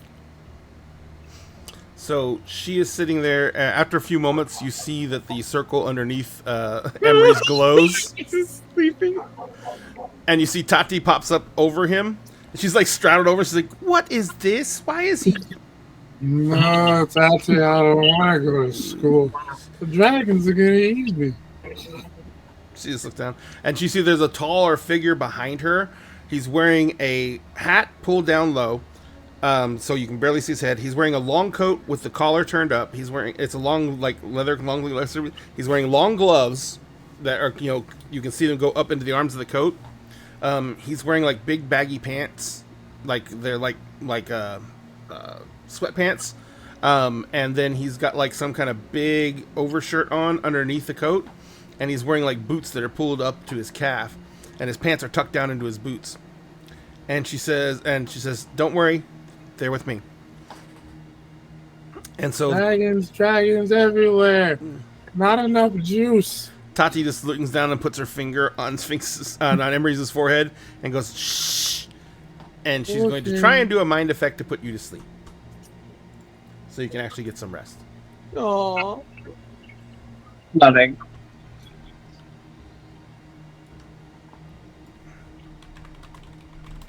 All right. Oop. Oh yeah. So she makes you go into a deep slumber. Also, she is use your circle as protection. You are going to get back 2 health levels when you wake up. Oh, lovely. So that is Simply be bruised. so she kind of walks in. The guy walks in behind her, and she says, "So I put the dragon in my horizon realm. He's still locked up. He's still in that stasis state. I've in the horizon realm. I redialed the time so that time is moving much slower there. That way, he's gonna stay that way. Hopefully, for as long as we need him to."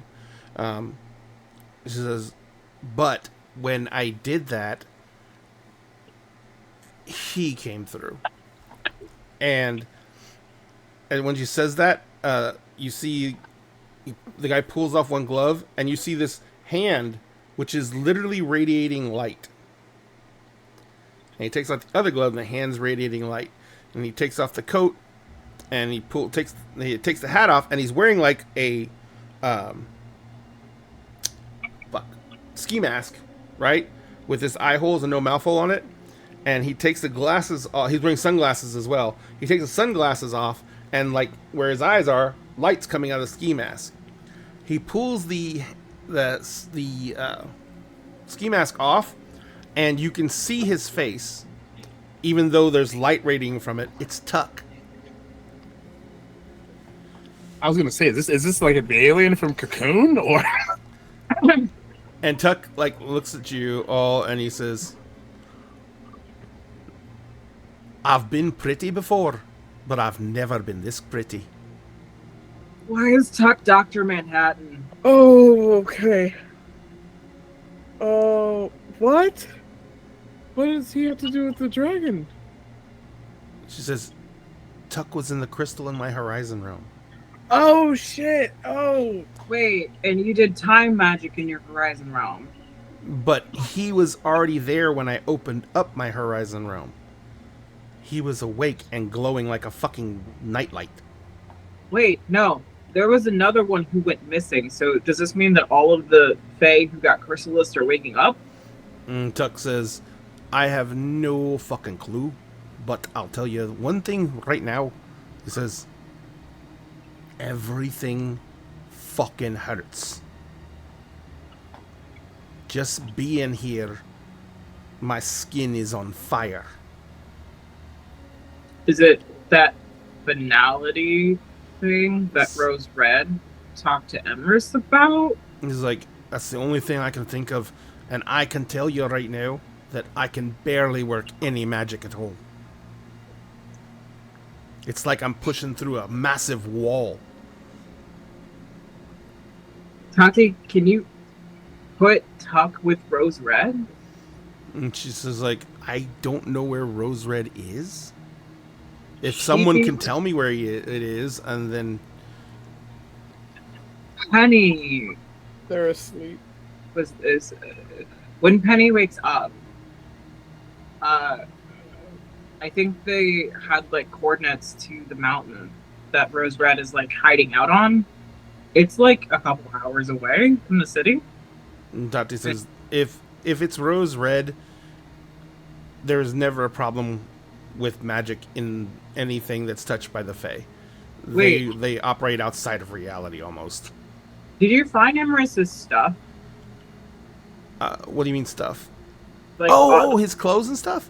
Well, they cut his clothes up, but they still had his like keys and cell phone and everything like that. Although, I don't know what the cell phone's gonna do. Good the cell phone's gonna do you. They smashed it. Was there a rock? Oh. A rock? I know about the rock, correct? We talked about the rock. Yes. Okay, cool. I have it in my notes that Faye was in the room when the rock was present. Yeah. Bay was in the room for the rock. that It just Rose says, Red gave Emrys a rock that mhm. they can communicate through. There was a stone, yeah. Do you have it? Uh, she kind of like reaches into her pocket and she like pulls out Amrys' phone, which has been thoroughly smashed. She pulls out like his keys, his money clip. She pulls out this smooth round stone, looks like a river stone. Uh, Tuck, why don't you try calling Rose Red through the Riverstone? I don't know. And Tuck says, "Well," he's like, "Throw it to me." And so he catches it, and the moment he catches it, he winks out. I think that solved it. Well, Maybe. shit. All right. Tati's like, "Oh my god," and she stops and she's like, she puts her fingers to her forehead. Okay, so apparently he's in the mountains wherever Rose Red is. Oh, how do you know that? Oh, yeah, I told you. I'm right. We'll get the coordinates from Emrys and Penny when they're done with nap time because they both need naps. Well, Tuck's there now, and if I just reach out and communicate with him, he can tell me where he is, or Okay. I can track him, and then I can go to him. You've got your boyfriend Lojax? Badass. No, I guess maybe he's How not my do you- boyfriend. How do you do that? Because I need air tags on these two and Bay. Well, you'd have to be a mage, sweetie. You can't like make a thing that's like a magic air tag. Yeah, but the problem is, if I can make a thing, then other people can track a thing. Oh. I mean, Okay, it'd be I'll just- really difficult for them, but if they got the access to it, they could track it. Pandora, Okay. we'll just get very specific body fragrances that you can track us that way. Pheromone tracking. That might work. Tati, can you please watch Emrys and Penny so Pandora can go outside and not have a panic attack? Tati's like, sure. You just teleported my distraction miles away. I'm sorry. Yeah, I'm not pissed at you right now. You're allowed to. I know. He didn't even take spare rib. Yeah, Spare Rib's a plushie. He didn't take spare rib. Well, I you think didn't you tell need him to spare take rib. spare rib. I didn't have a chance. He was gone so fast. I don't think anyone knew that a stone was going to teleport him somewhere. You said it was a communication thing. Yeah. Also, somebody named Chatterbox is coming here in an hour. Tati looks at you all as like, what's a chatterbox? Oh, she's a Zamitzi. What the fuck are y'all doing? We want her to examine the body, that maybe she might know the person who did that work. They info dumps the information about the dead dude and the Kabbalistic Yeah. tattoos. All we do is stress her out. All we do is stress her out. And starts backing away towards the door to go back into the Right. You didn't area with see, Tom. and Pandora just kind of points to Penny's room.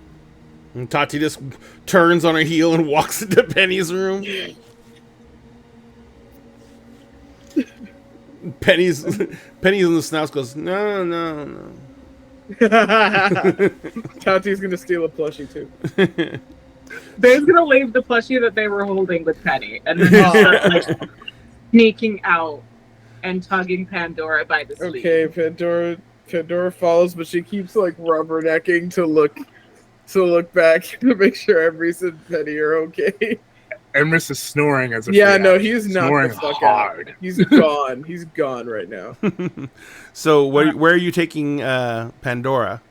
Is there a just patch of nature near the couch and quill that is not far from the Sphinx couch? don't die. It's Seattle, so there's probably a small park nearby.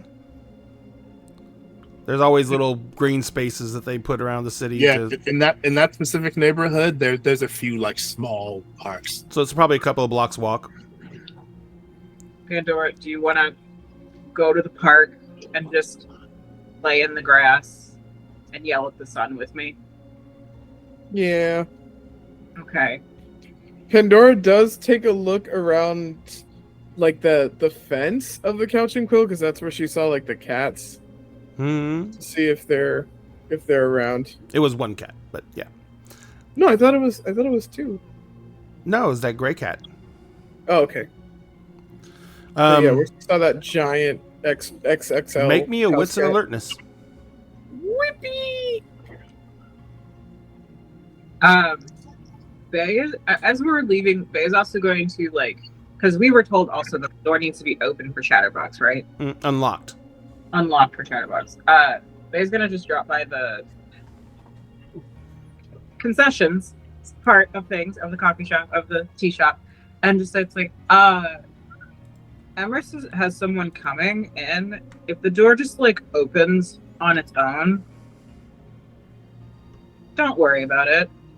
And is going to tell the same thing to Tom to keep the bottom unlocked to, like, Tom's like, go downstairs, oh, but not oh. into the apartment at least. All right. He said, well, the door is usually unlocked, but I'll stay downstairs. I'll watch the door to the apartment.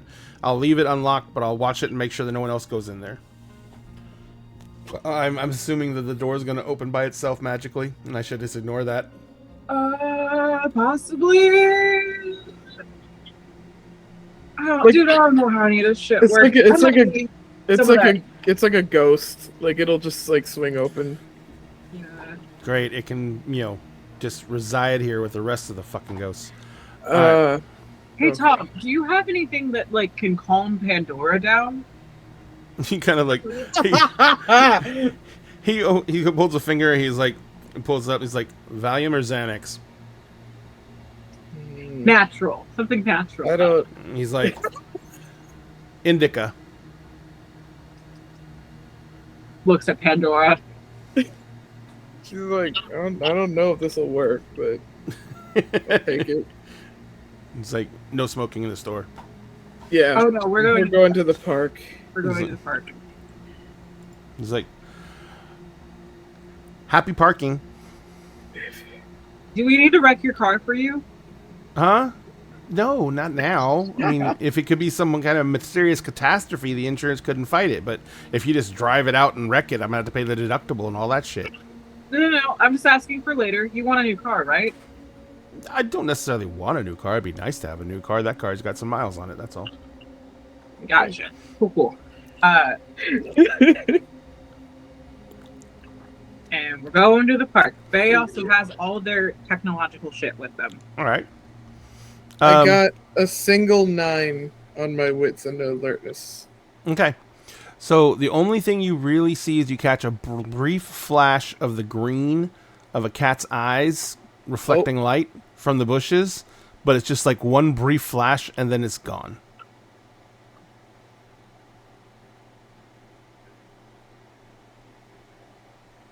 I'm gonna go with Bay for now. All right. So you follow Bay. You guys walk down around the street. Like I said, it's about 2 blocks over. So you get there in like 10 minutes. As you're sitting there, as you go into the park. By the way, it is evening, isn't it? Yeah, we've had one hell of a day. Because you said you were yelling at the sun, and I was like, I thought it was dark. Otherwise, Chatterbox wouldn't be coming. Yeah, that's true. Kinsley wouldn't be awake. Yep. To take the phone call and stuff. So you guys head to the park. When you get there, there's really no one in the park at all. It's a very small green space. It's got like a little playground and a lot of trees, and it's basically kind of nestled in on the corner of the block. It kind of takes up the entire corner lot and a couple of corner lots actually, and it's basically just a little walking trail through the trees. It comes back and forth and around. It's about 50 yards long, about 20, 30 yards wide. And so it's just there for have a green space and a place for the kids to play. But you guys are the only ones there right now. Bay is going to open up their laptop, which is the Hunter laptop. Mm-hmm. And it should be on airplane mode completely. Okay. Because there's also no internet connection in this nature. and they're going to basically start deleting files to deal with everything we've been doing so far. No backups of them anywhere. No backups. Deleting files, specifically dealing with like the technocracy. So off of their like the hard copies and whatnot, Gotcha. and getting rid of those, and then just putting the laptop back in the bag and starts deleting stuff off of their phone. And you're actually using like a disk cleaner or something like that to actually delete the files. Mm-hmm. Gotcha. Like doing the whole thing of like, I'm gonna basically once I have all of my shit, I'm gonna wipe this thing fucking dry and start over again when I have the fucking brain cells. And they're just going to do that and just make Pandora lay down in the grass and put the plushie on her chest and make her arms wrap around the plushie. And Faye is going to have one hand like working on shit and the other hand just like scratching Pandora's head. Okay, that does help. Yeah. And just say it's like, I couldn't see shit while you were doing something, but it sounded fucking terrifying. Yeah, it kind of was. I almost ate one of the machine guns. That doesn't sound good. Well, not like swallow eat, but like, bite it to pieces. You're terrifying. You know that, right? But like in a badass way. That's the goal. Yes. Because maybe if I get scary enough, fewer things will try to hurt my friends. I mean, like, Tati's terrifying. Or I can just kill the things really, really fast and really hard. That also.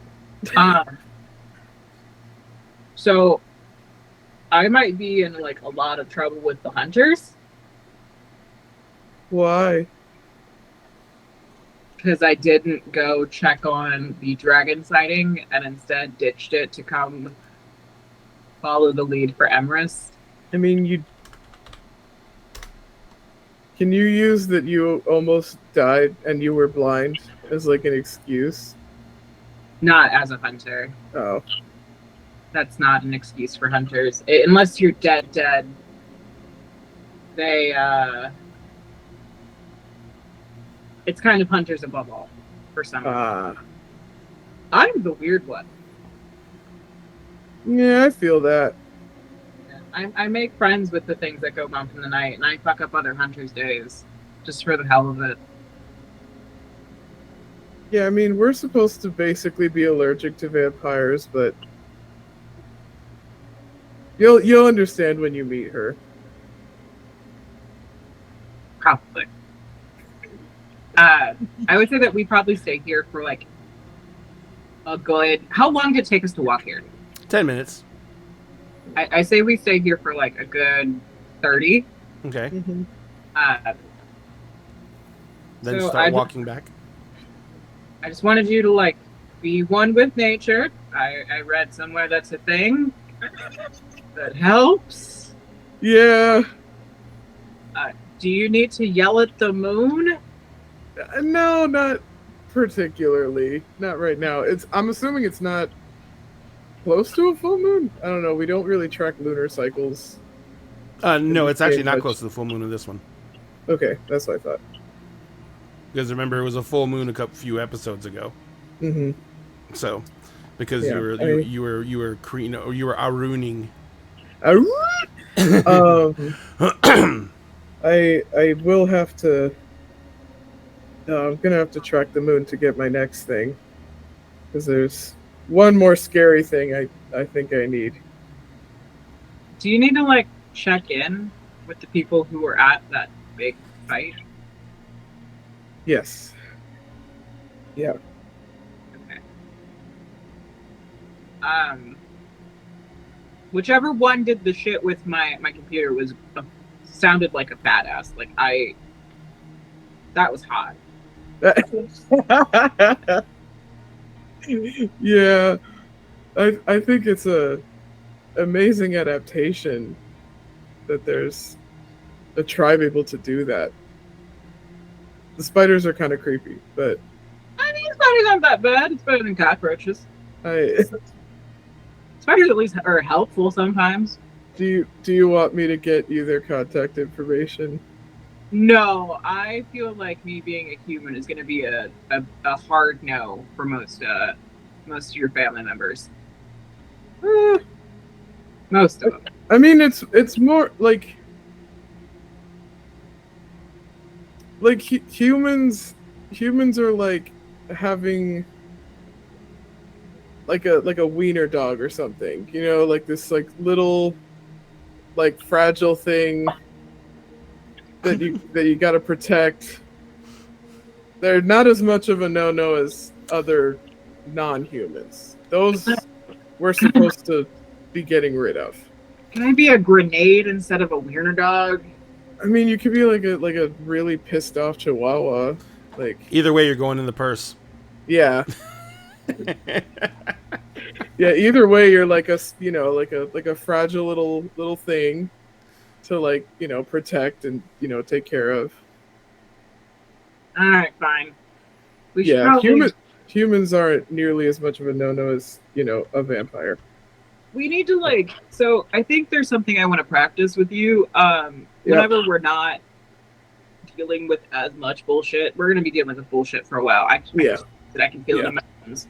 That's kind of how this works. I really want to practice because, you know, I thought I was going to be blind forever. I don't want you to not be able to do your thing because I might go batshit. Yeah. So I really want to be able to practice me firing while blind so you can do your thing if need be. Like blindfolded? Or just eyes closed. I feel like blindfolded might be better just so there's not like a slip. Yeah, so I feel like if we can get Penny to like work on something to where like maybe, you know, I get a pair of like glasses, and if, you know, you're about to do your thing, you make a certain noise, and then I can like clap, snap, whatever, and I can basically lose that vision, and then I can do my thing and you can do your thing, but make it so that, you know, if you're in my radius of sight, I don't lose my goddamn mind mid-fight while you're trying to be a badass. That would be a good plan. That would be a good plan. Okay. How scary is Chatterbox? Completely fucking terrifying. Yeah, I got a small emergency. Can I put us on break for 1 second? Yeah, no problem. Thank you very much. Guys, we'll be right back. I'm sorry about that, but we'll be back in 1 moment.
Thank you very much for that momentary break, ladies and gentlemen.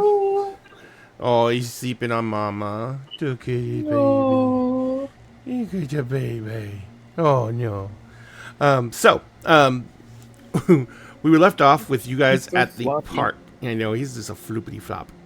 Yeah. And they had asked, it's like, so how terrifying is Chatbox? This is while Okay, you're walking back, right? Yeah, this is what we're walking back. Okay, so like like that visceral fear of like this should not exist, like eldritch horror type stuff. Uh-huh. It's like that. Like it's just so unbelievably uncomfortable. And the whole little schoolgirl thing does not help. It makes it significantly worse. Which is on purpose, I feel like. So you come around the corner. Oh, Jesus. Oh, my God. And about midway, you're in the last corner. You came around the corner, and this is the block where you go. The houses, the buildings, right there. On the first street light, right by the house, there is in the center of the circle of the street light, in the middle of the street, there is a small humanoid figure. It is in a black and white checkered skirt that kind of like billows out a little bit. It's got like, it literally has kind of like a petticoat underneath it. Yeah, I was gonna say like I pictured Chatterbox as like a Lolita. Yeah, like petticoat, very much stockings, so. Mm-hmm. like full. Yeah, like, it's Little Girl Off. It was not the right thing because it's like turn of the century type Little Girl Off. Yeah, you know. I pictured it as kind of like a Lolita thing.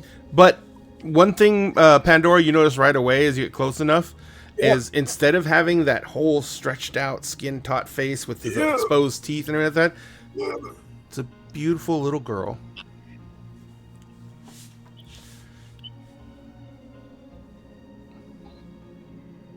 And as you're walking up to her, she kind of just like the closer you get to her, her head just tilts. Okay. Did Kinsley send you? She nods. All right. Just making sure, because there was a little girl who turned into like a banshee thing that I had to chase around here. And you see like her eyes sparkle and light up, and then she smiles, and when she smiles, there we go. The skin on her cheeks split, and there's nothing but interlocking fangs in different layers. And as she opens her mouth, and this tongue comes out, and this like runs across the lips, and as it comes back, it literally splits into 3 separate pieces. It goes back through the teeth and retracts back into her mouth, and then the mouth closes back down, and the lips seal up, and everything's fine. All right. That's kind of cool. It's Very like terrifying. like and very Silent Hill-esque, kind of. Well, thank you for coming, Chatterbox. We appreciate it. So I'll show you to the body. Pretty sure he's dead. It'd be really weird if he got up. I'm pretty sure he was a human. She nods. A mage. Okay, all right. I've been poking at him, so I don't know. He's been dead this whole time. I mean, she killed him, so I feel like she would know. Chatterbox nods again. Yep. Okay. Yeah. This is so uncomfortable. All right.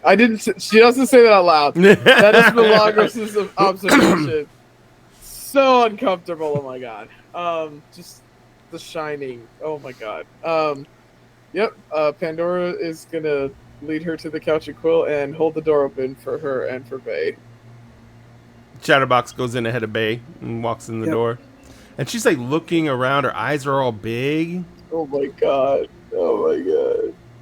And you see every time she walks by, someone walks by her, or she walks by someone, you see her neck kind of stretches out unnaturally long for a second. No. And then it comes back.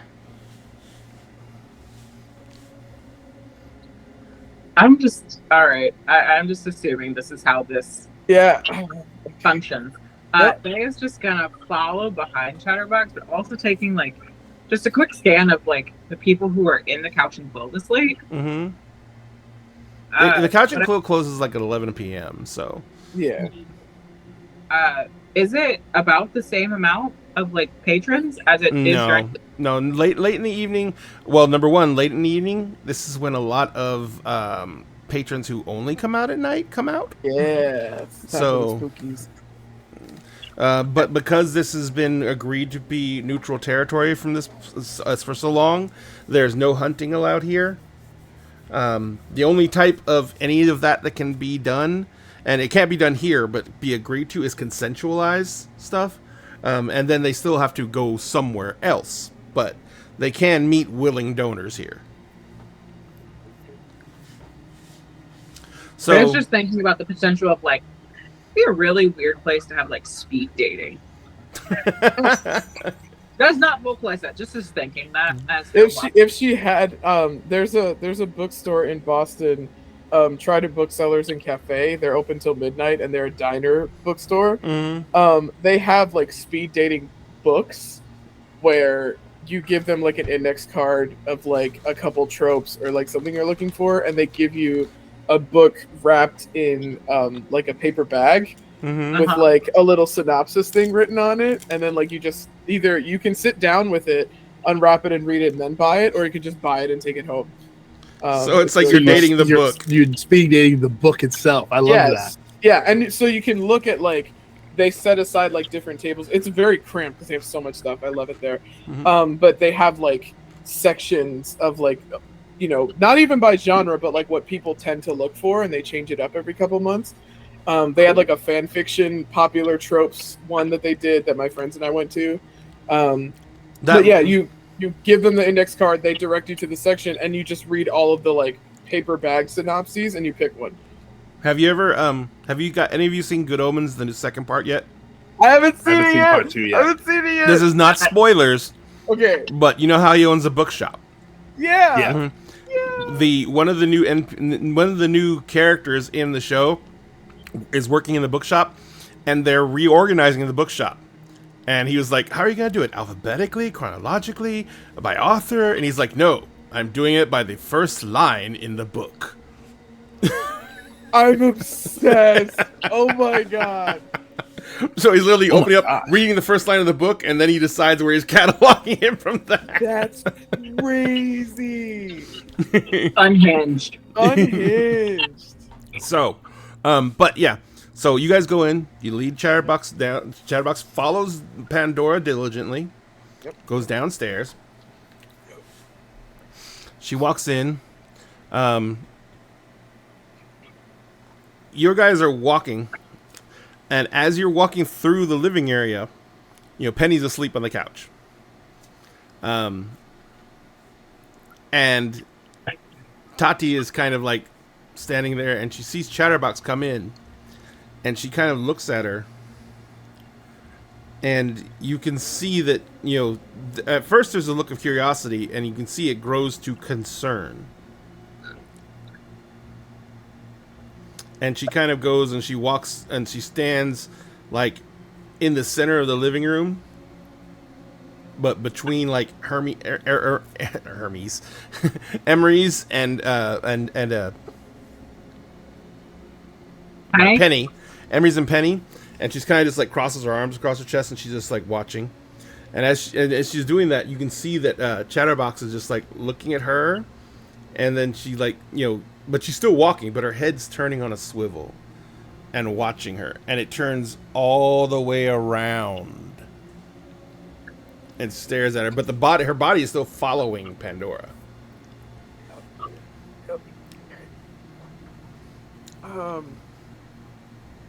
Yeah, Pandora's gonna go into Penny's room and just this is the guy. Chatterbox instantly just walks over to him. She gets down on all fours like an animal, and she's like this. Her face is like inches away from hers, and you can see that she's just drawing in air and sniffing deeply, drawing in scent. And then she kind of like reaches her hands out. When she reaches her hands out, she's on her knees, but her hips seem to gain a new joint, so she can lean out over the body without like having to put her hands down. And so she basically begins putting her fingers on running them across the skin on his chest, and then you can see it looks like her fingers are sticking to the skin, and then she just like brings her hands up, and the mismatched skin separates cleanly from the other parts of the skin, and it comes up, and she pulls it up and off, and she kind of like just takes it and lifts it, and she like one of her hands detaches and she rolls the body over, and she continues to pull it out from underneath the shirt, and then she lifts it up and off, and you can see that there is no flesh, no skin on the head underneath the thing, underneath this like skin cap that's been put over him, and that this thing is like completely just been detached from them, and it's perfectly preserved though. The only thing it doesn't have, there's no eyelids and there's no lips. Even the nose is like there, and so she kind of like she like reverently and delicately sets the skin aside, and then she begins looking at the structure of the face, and she looks up at you, Pandora, and she shows her hands, and she's like indicating this one spot, and she like just grabs like this, and she moves her hands across the front, and you see the bones, and you hear a weird sound like fibers crunching and moving as you see the cheekbone go back into another position, and you see her put the other cheekbone back in another position, and she's like, and from what you're seeing, she's undoing everything that was being done, that had been done. She's reversing everything. So you see that the jaws have been the bones of the jaws have been extended to give this person a stronger jawline, but because they were just using what was there and they didn't like bring other bone in and add it to it, that means that the bone here was insanely soft and brittle. So when she pushes it back up and in, the jawline is nowhere near as firm as it was. The eyebrows were actually lowered, so they're raised back up. And so when after she done doing all these changes, she puts the skin back on over it, and she slides it back on. And as she's sliding it back on, you can see that her fingers have gone into the skin again. And she's like moving and attaching it and everything like that. And as she does this, the skin on the face no longer fits properly. It looks totally deformed. Mm-hmm. Because it's not where the cheekbones had originally stretched out the skin, it doesn't fit right anymore because the cheekbones are much higher now. And where the eyebrows were much lower before, now they're up higher. So this skin does not fit on the face.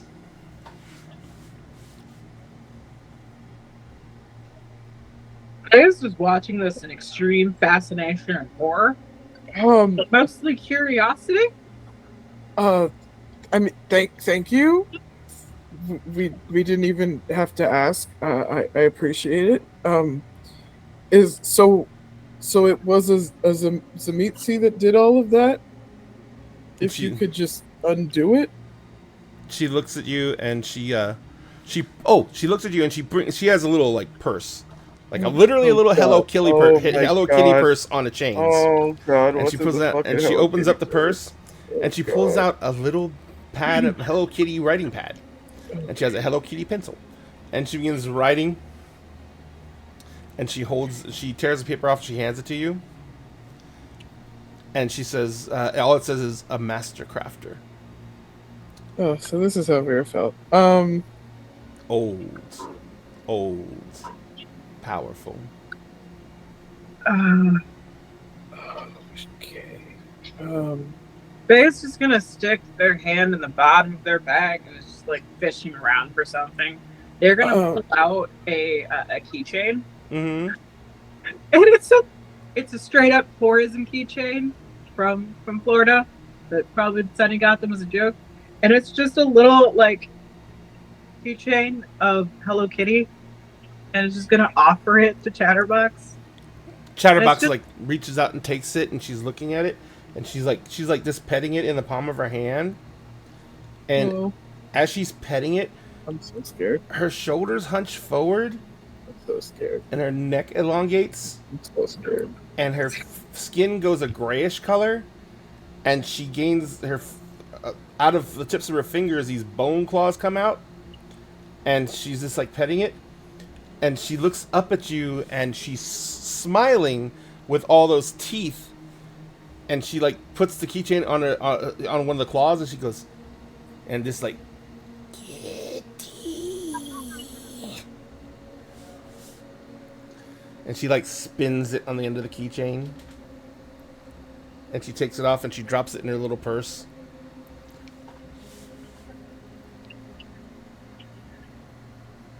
I'm glad it has a good home. It's just been in the bottom of my bag since my brother got it for me. She kind of looks at you, and she's still got that huge fucking smile. God. And she looks at you, and she looks at Pandora, and she says, "Only a few left."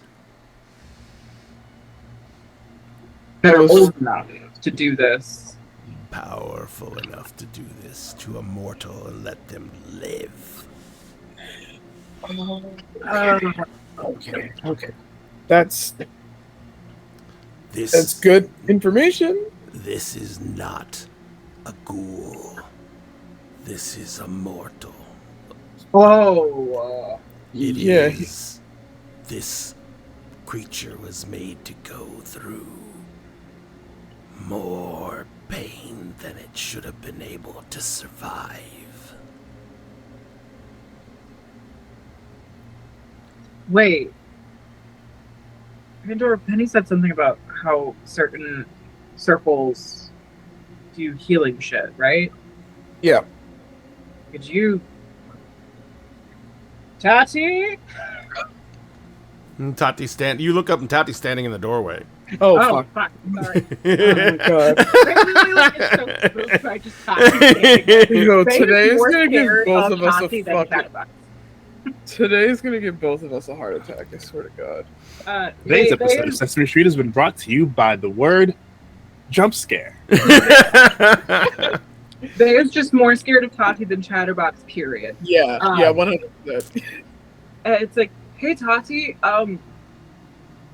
is there a way for like y'all to be able to bolster yourself to survive literal fucking torture like that? And Tati says, yes, absolutely, depending on what you needed to fortify, where you knew your weaknesses were. But yeah, they could be done. Also, drugs. Lots of drugs. Well, they did steal Emrys from a hospital. I mean, Did a bunch of bath salts. And Well- they just. if they put them into a coma and then do it and then bring them back out, it's risky, but it'd work. Dude.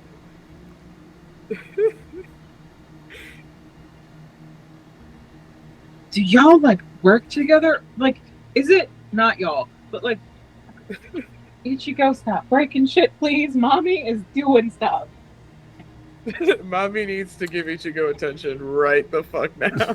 She walked away. She's like, Love me, mother, love me. Faye just looks between like Tati and Chatterbox. Well, when you Like- turn back to Chatterbox, you see something that looks like a four-legged spider in a dress. Faye's just not gonna. All right. I'm amazed that the dress is still fitting. It's on the torso. She's got like insanely long, spindly legs, Oh and my God. her torso's up near the ceiling. Wow, this is so upsetting. Oh my god. All right. Do like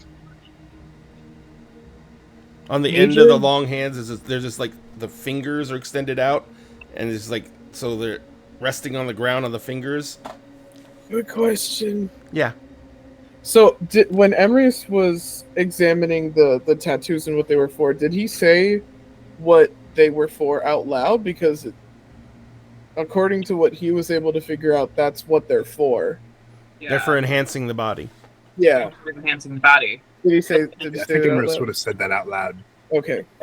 Because we both ended up figuring out that like to that it would be magical tattoos, and if you interrupt the circuit, it could change the kind of magic that is applied onto Or it. end the magic that's applied onto it. Oh, Uh, poor fucker. So, I was gonna ask, like, so is it a thing that the technocracy would work with? And Bay's gonna think very hard. Kindred. Yeah. Right term? Yeah. Yes. Kindred is the term. I know they don't like the B word, so Yeah. looks up at Chatterbox. I would like to not offend you. When you turn around, Oh my god. Chatterbox is a little girl. I would like to be polite and not offend you by using terminology that you don't like. So, like, I'm trying. But yeah, like, what would it take for a old powerful Zemitzi to want to work with a mage of the technocracy? Or a mage who's then used as a puppet for the technocracy? Chatterbox sits there, and you see she's looking around. She's obviously thinking. And she just says, the Shamaze are older than mages. Damn. Shamaze means dragon. I feel like I knew that part, maybe. What? Is this like a dragon versus wizard kind of thing? No. Okay. The progenitor. Not progenitor. The most famous Shamaze you would know is Vlad Tepes Dracu. That makes so much sense. Sorry. Before I was part of any of this, I was kind of a nerd for spooky stuff. Is he still alive? Is he still around? No one knows, but it would take someone of that age and power to do something like this. And that much knowledge of flesh crafting and bone crafting.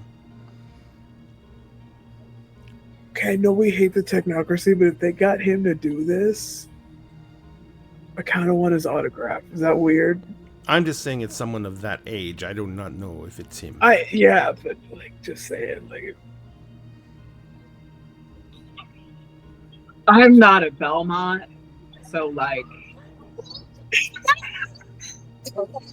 I'm severely out of my depth right now. Can Emrys wake up from his nap? I don't want to bother him. He's been through a lot today. Tati says, Tati really knocked him the fuck out. I don't know if he'll. she says, I just didn't want him to feel the healing because it can be very painful. Oh right, yeah. She says, Oh, that's snapping back into place. He should be done baking though. I'll go wake him up. Okay. Do you go rudely kick Emery? You better not kick him. Faye's gonna just like squat down in front of where Emrys is sleeping and just like look over. Does Emrys look physically better? Yeah. A lot of the bruising has subsided. A lot of the swelling is down. I do believe you hurt your leg, didn't you, Emery's, or your knee or something like that when you fell in the pit? Probably the knee. Yeah. So yeah, and then the knee was like fucking swollen. It was nasty, but now it's like way, way, way down. And Bay is just going to touch very, very gently on Emrys's hand and tap, tap. I think you can wake up now. I think you're like in one piece again. Chatterbox is here. Is Maleficent still terrorizing the neighborhood? No, she's fine. She found a girlfriend. Oh, that's nice. I always thought that she should find a nice woman and settle down. Come on, Merlin. We gotta go. You say the Chatterbox is here? Mm-hmm. She's so nice. Okay. Why do I feel Oh. Am I okay? Your ribs are still sore. Oh. Oh. And you I'm and you probably can going to feel that for a while. yeah, Bay, you can see he still has a big old shiner. Yeah. Faye's health condition, I think, is at bruised right now. So they're just kind of like the equal amount of beat up. So they're going to stand up and offer their hands to Emrys to help off the ground. Thanks. Tati's here. Okay. Tuck was here. Ooh. Tuck left. How you wait. Tuck's okay? Tuck's stuck to Tati. Manhattan now. Tati comes walking into the living area, and she says, "That's relative. He's awake and conscious. Apparently, Rose Red took him. He's been complaining that once we left the Horizon Realm, everything made him at the minimum uncomfortable, but he was almost always in pain." You go pure Fae?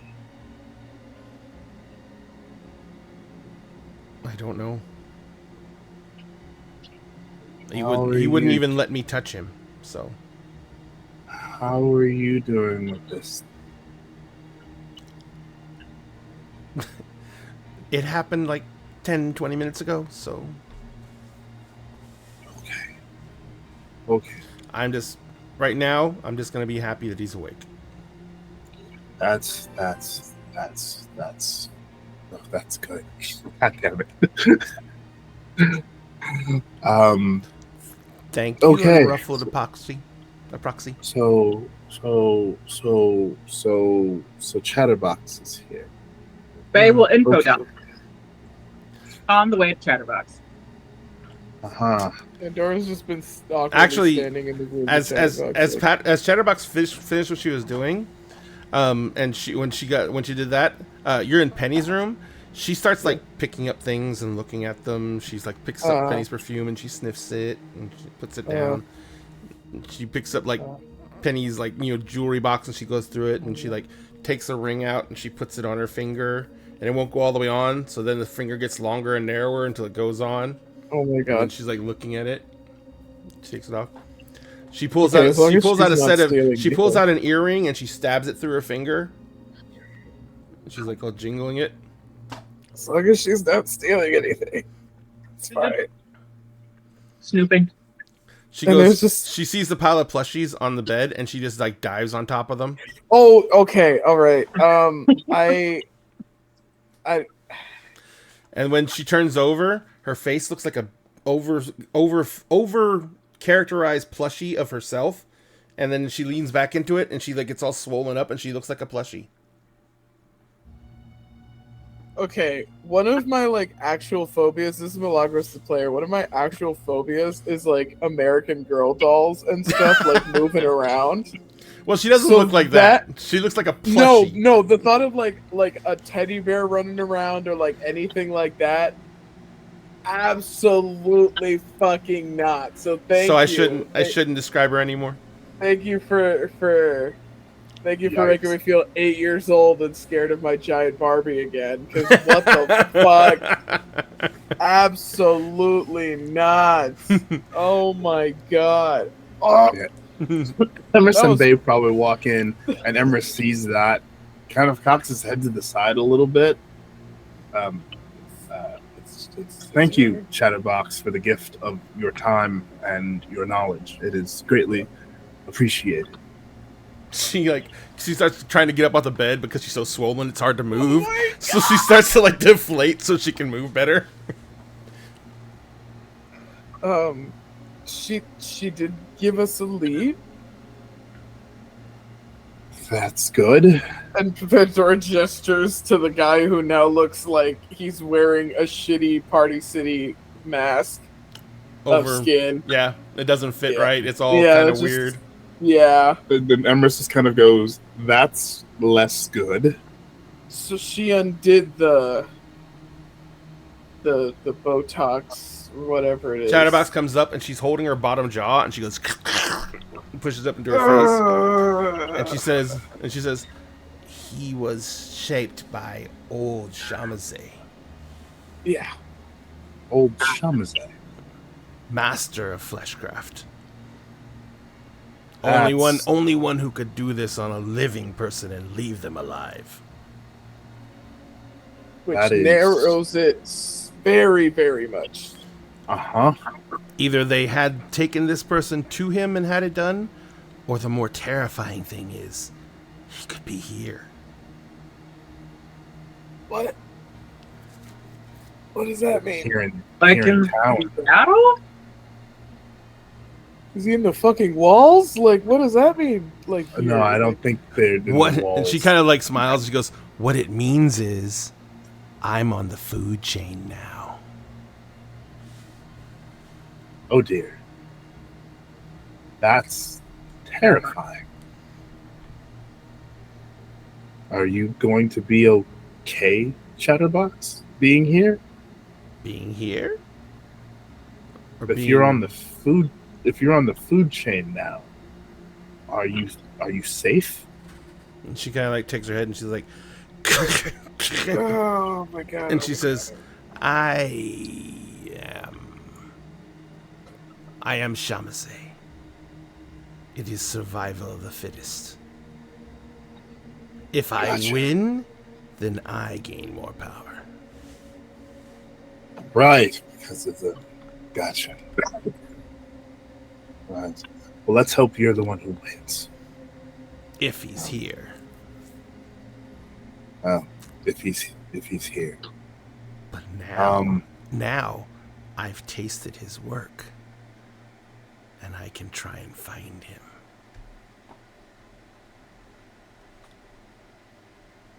I will look at Tati. Would that be something that you would consider a wise thing for us to pursue? Are you talking Right to Chatterbox now- or Tati? I'm talking to Tati. Tati right now. And Tati's like, He says, I have no idea. If there is an ancient vampire here, as long as he's not doing anything but this contract work for people, I don't care. I don't want another problem. Right. Way to go, Ichigo. Ichiro. That was my cat. Yep. That was told my Well, cat. we know that this technocrat clearly has connections. We I think for now, this is all we need to know. I don't want to go poking at wasps' nests if we don't have to. especially not right now. You're still pretty banged up. There's that, and you know, when the wasps can eat you, it's one of those things that Vera taught me well to leave those kinds of wasps' nests well alone. Yeah. And Chatterbox is like sits there and she looks up around and she says, I can go. We don't want to place you in any danger of having to fight anyone if you don't have to. If this is something that you want to do, we won't stop you, but we will not ask this of you. I only do things for me. Then we won't stop you. You can't. Then you are free to do as you will. Do you? Is there? She raises her eyebrows. I don't have to listen to Kinsley. Well, you probably should listen to Kinsley at the very least. She knows you better than us, but would you bring us back any information you find? For a price. Yep. And what would that be? Can we get a quote? My price is always the same. I need flesh. Does it have to be? Would you like that one? And points at the body. She's like, yes. You are free to take it. Yeah, that's good. We have no need of it. Actually, and Bay will just like, it's like, if you end up messing with it, can you make the skin fit the face it had originally? She walks to the body. Oh boy. As she's walking to the body, she just like literally just peels the dress off and it falls on the floor. A long claw comes out and she just hooks it in the front of the clothes and just like cuts the clothes open. And then she's like splits the pant legs where he's laying there basically nude. And she turns around, she lays down on top of him and puts her arms down along his. And then she just kind of melts into him.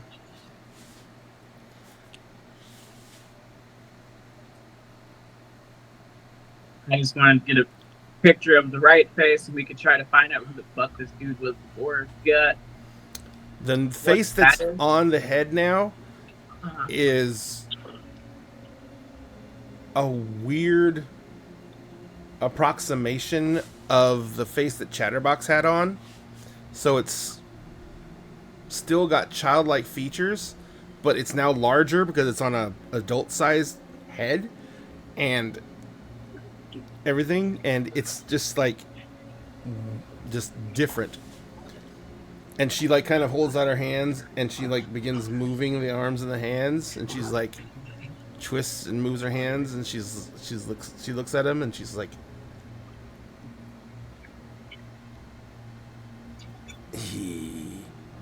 double density bone structure. The meat has to go somewhere. So does the bone.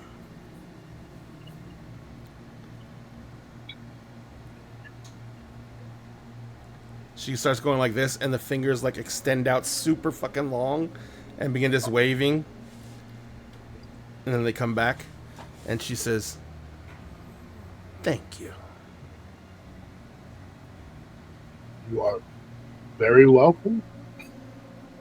And she says, she looks around, "I should go."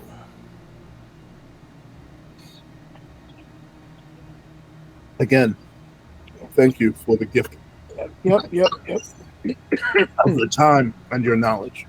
Yep. Thanks. She nods. And she kind of just like, she turns around, she walks out of the room, still completely nude. She goes walking through the living room, and she starts going up the stairs. And as she goes up the stairs, because the stairs are not, or actually, no, she goes towards the door. As she opens the door, she kind of like, she's standing behind the door as she opens it, to where the door is like, it's that little open area you have between the apartment and the bookstore, so you can actually like, you open one door, you come into the entry, you close the door behind you, you open the other door, you go into the apartment. So yeah. She's in that entryway, and you can see she's reaching for the door, and she's closing that door at the same time, and right as the door's about to close, you see she just fades from existence.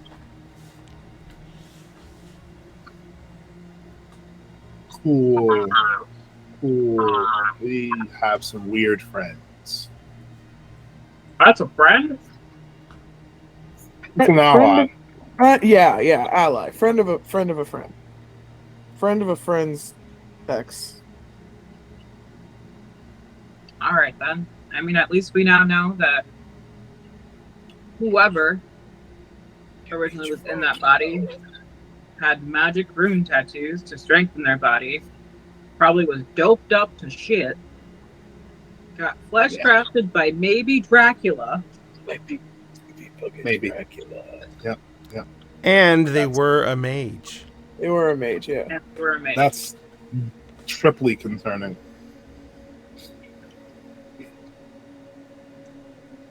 I am confused. I don't know.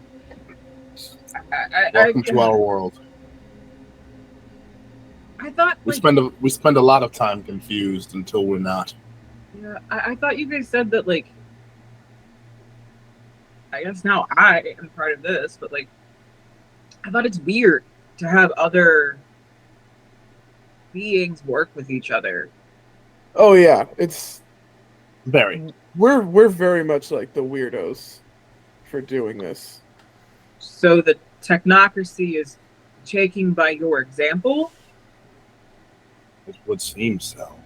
I guess I don't know if they've had these connections before or So, Emery's. I'll put this from your point of view. It is weird for different supernaturals to associate together in a friendly manner, but Right. they often use each other as pawns or tools. Either they like hire us out as mercenaries.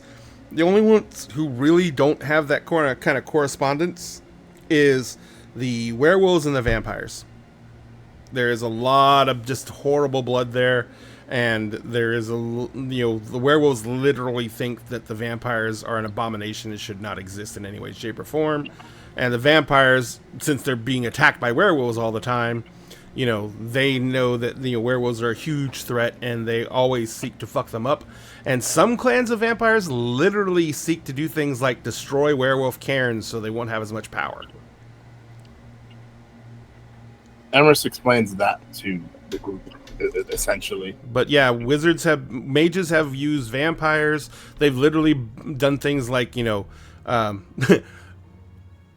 heard horror stories of the technocracy like buying neonate vampires off of the elders to use to generate their blood, then to use the blood as dross.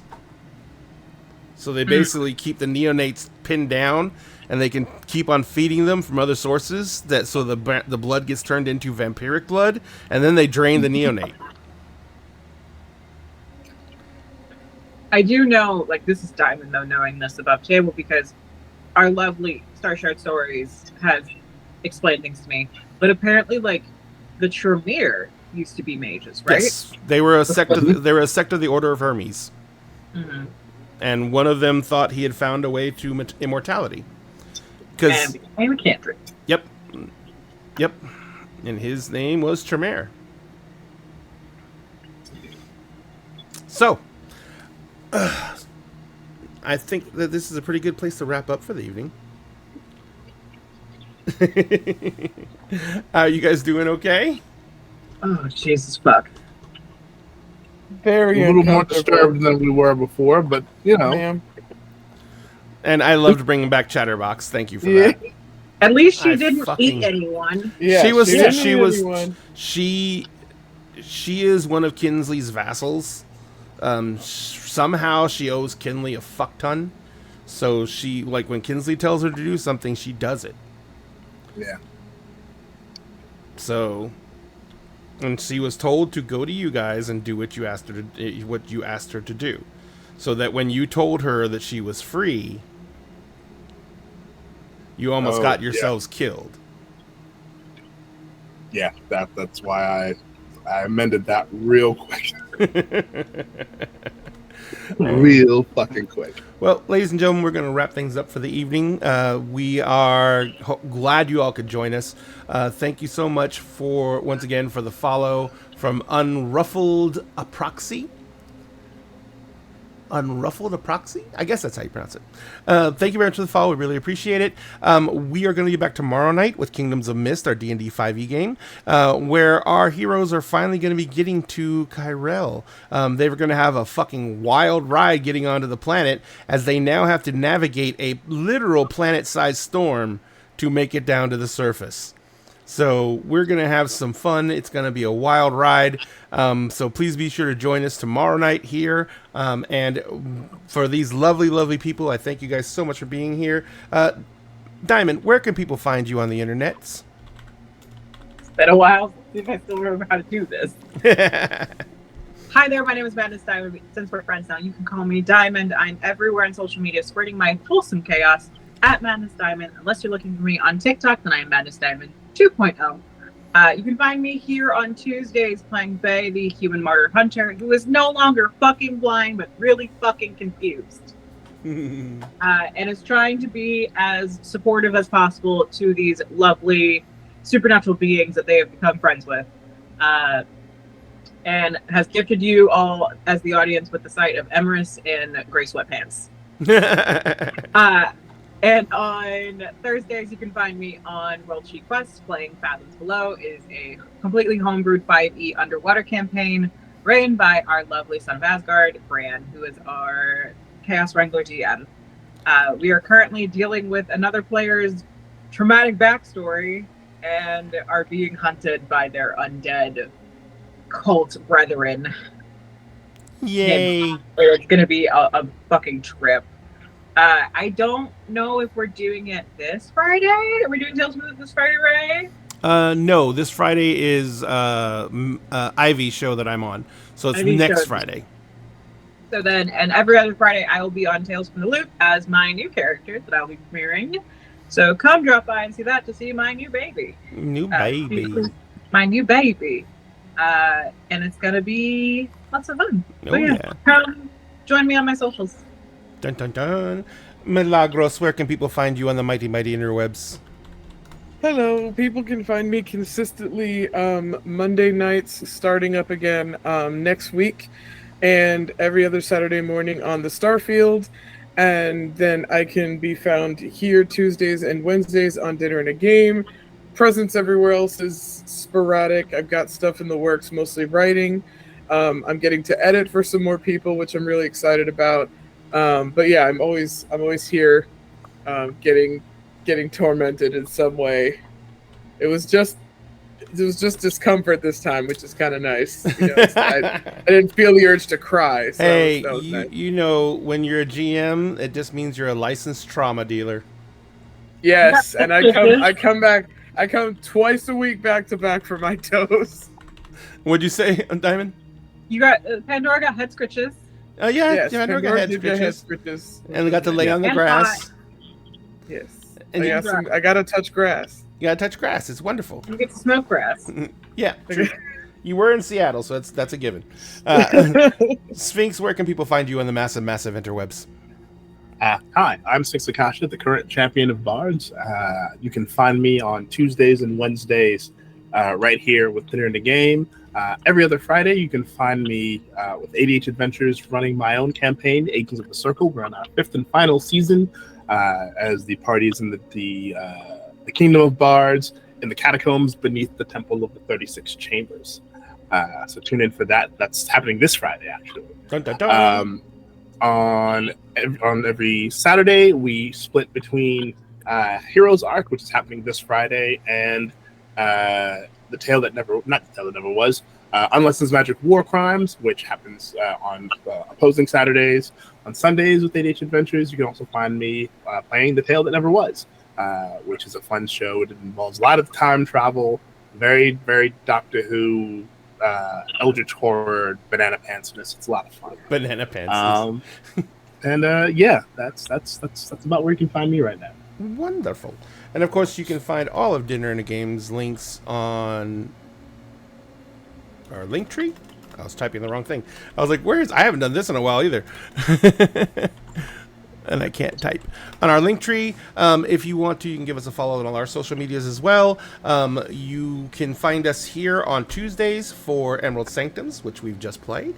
Wednesdays for Kingdoms of Mist, which is our D&D 5e game. And then we also have, every other Friday, we have our Tales from the Loop Chronicle, Best Days. If you don't know what Tales from the Loop is, it's Stranger Things, but with a bent more on technology and weird shit, and it is played from the eyes of a bunch of 17-year-old high school kids.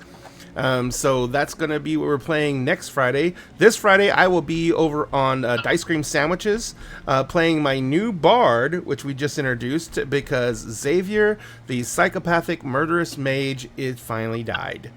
And so He died a hero. He died a kind of hero, I guess. But he definitely didn't go out quietly, and he got to at least do a big boom at the end. It just only affected him. So, but yes. And then soon we're going to be debuting our in-person games that are going to be done here at Dag House. And they're going to be coming on Saturdays from 4 till 9. Central Standard Time. But we're getting ready to build that out. We're doing a couple of more sessions because we've been very erratic on our schedule, because we're doing that every 2 weeks. And then I'm going to start doing one-shots every weekend, or once a month on Saturdays as well. And I've already got the books on order for the first one-shot I'm going to run for that.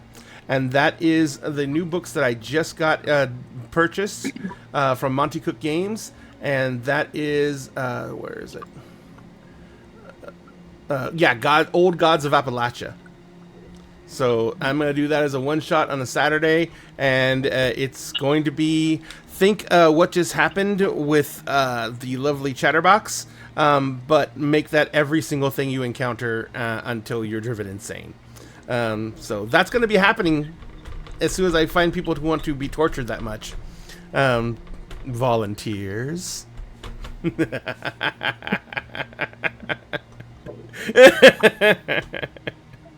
Oh, Chatterbox is just a drop in the bucket, ladies and gentlemen. I have so much trauma to give. I feel like we should just keep Hello Kitty stuff on supply. We can just keep in Chatterbox's good graces. Yeah. Yeah, that's how it works. She doesn't, when she finds something she loves, she doesn't try to absorb it. Nope, never. She would never do that. Also, if you want to help us out, go ahead and subscribe.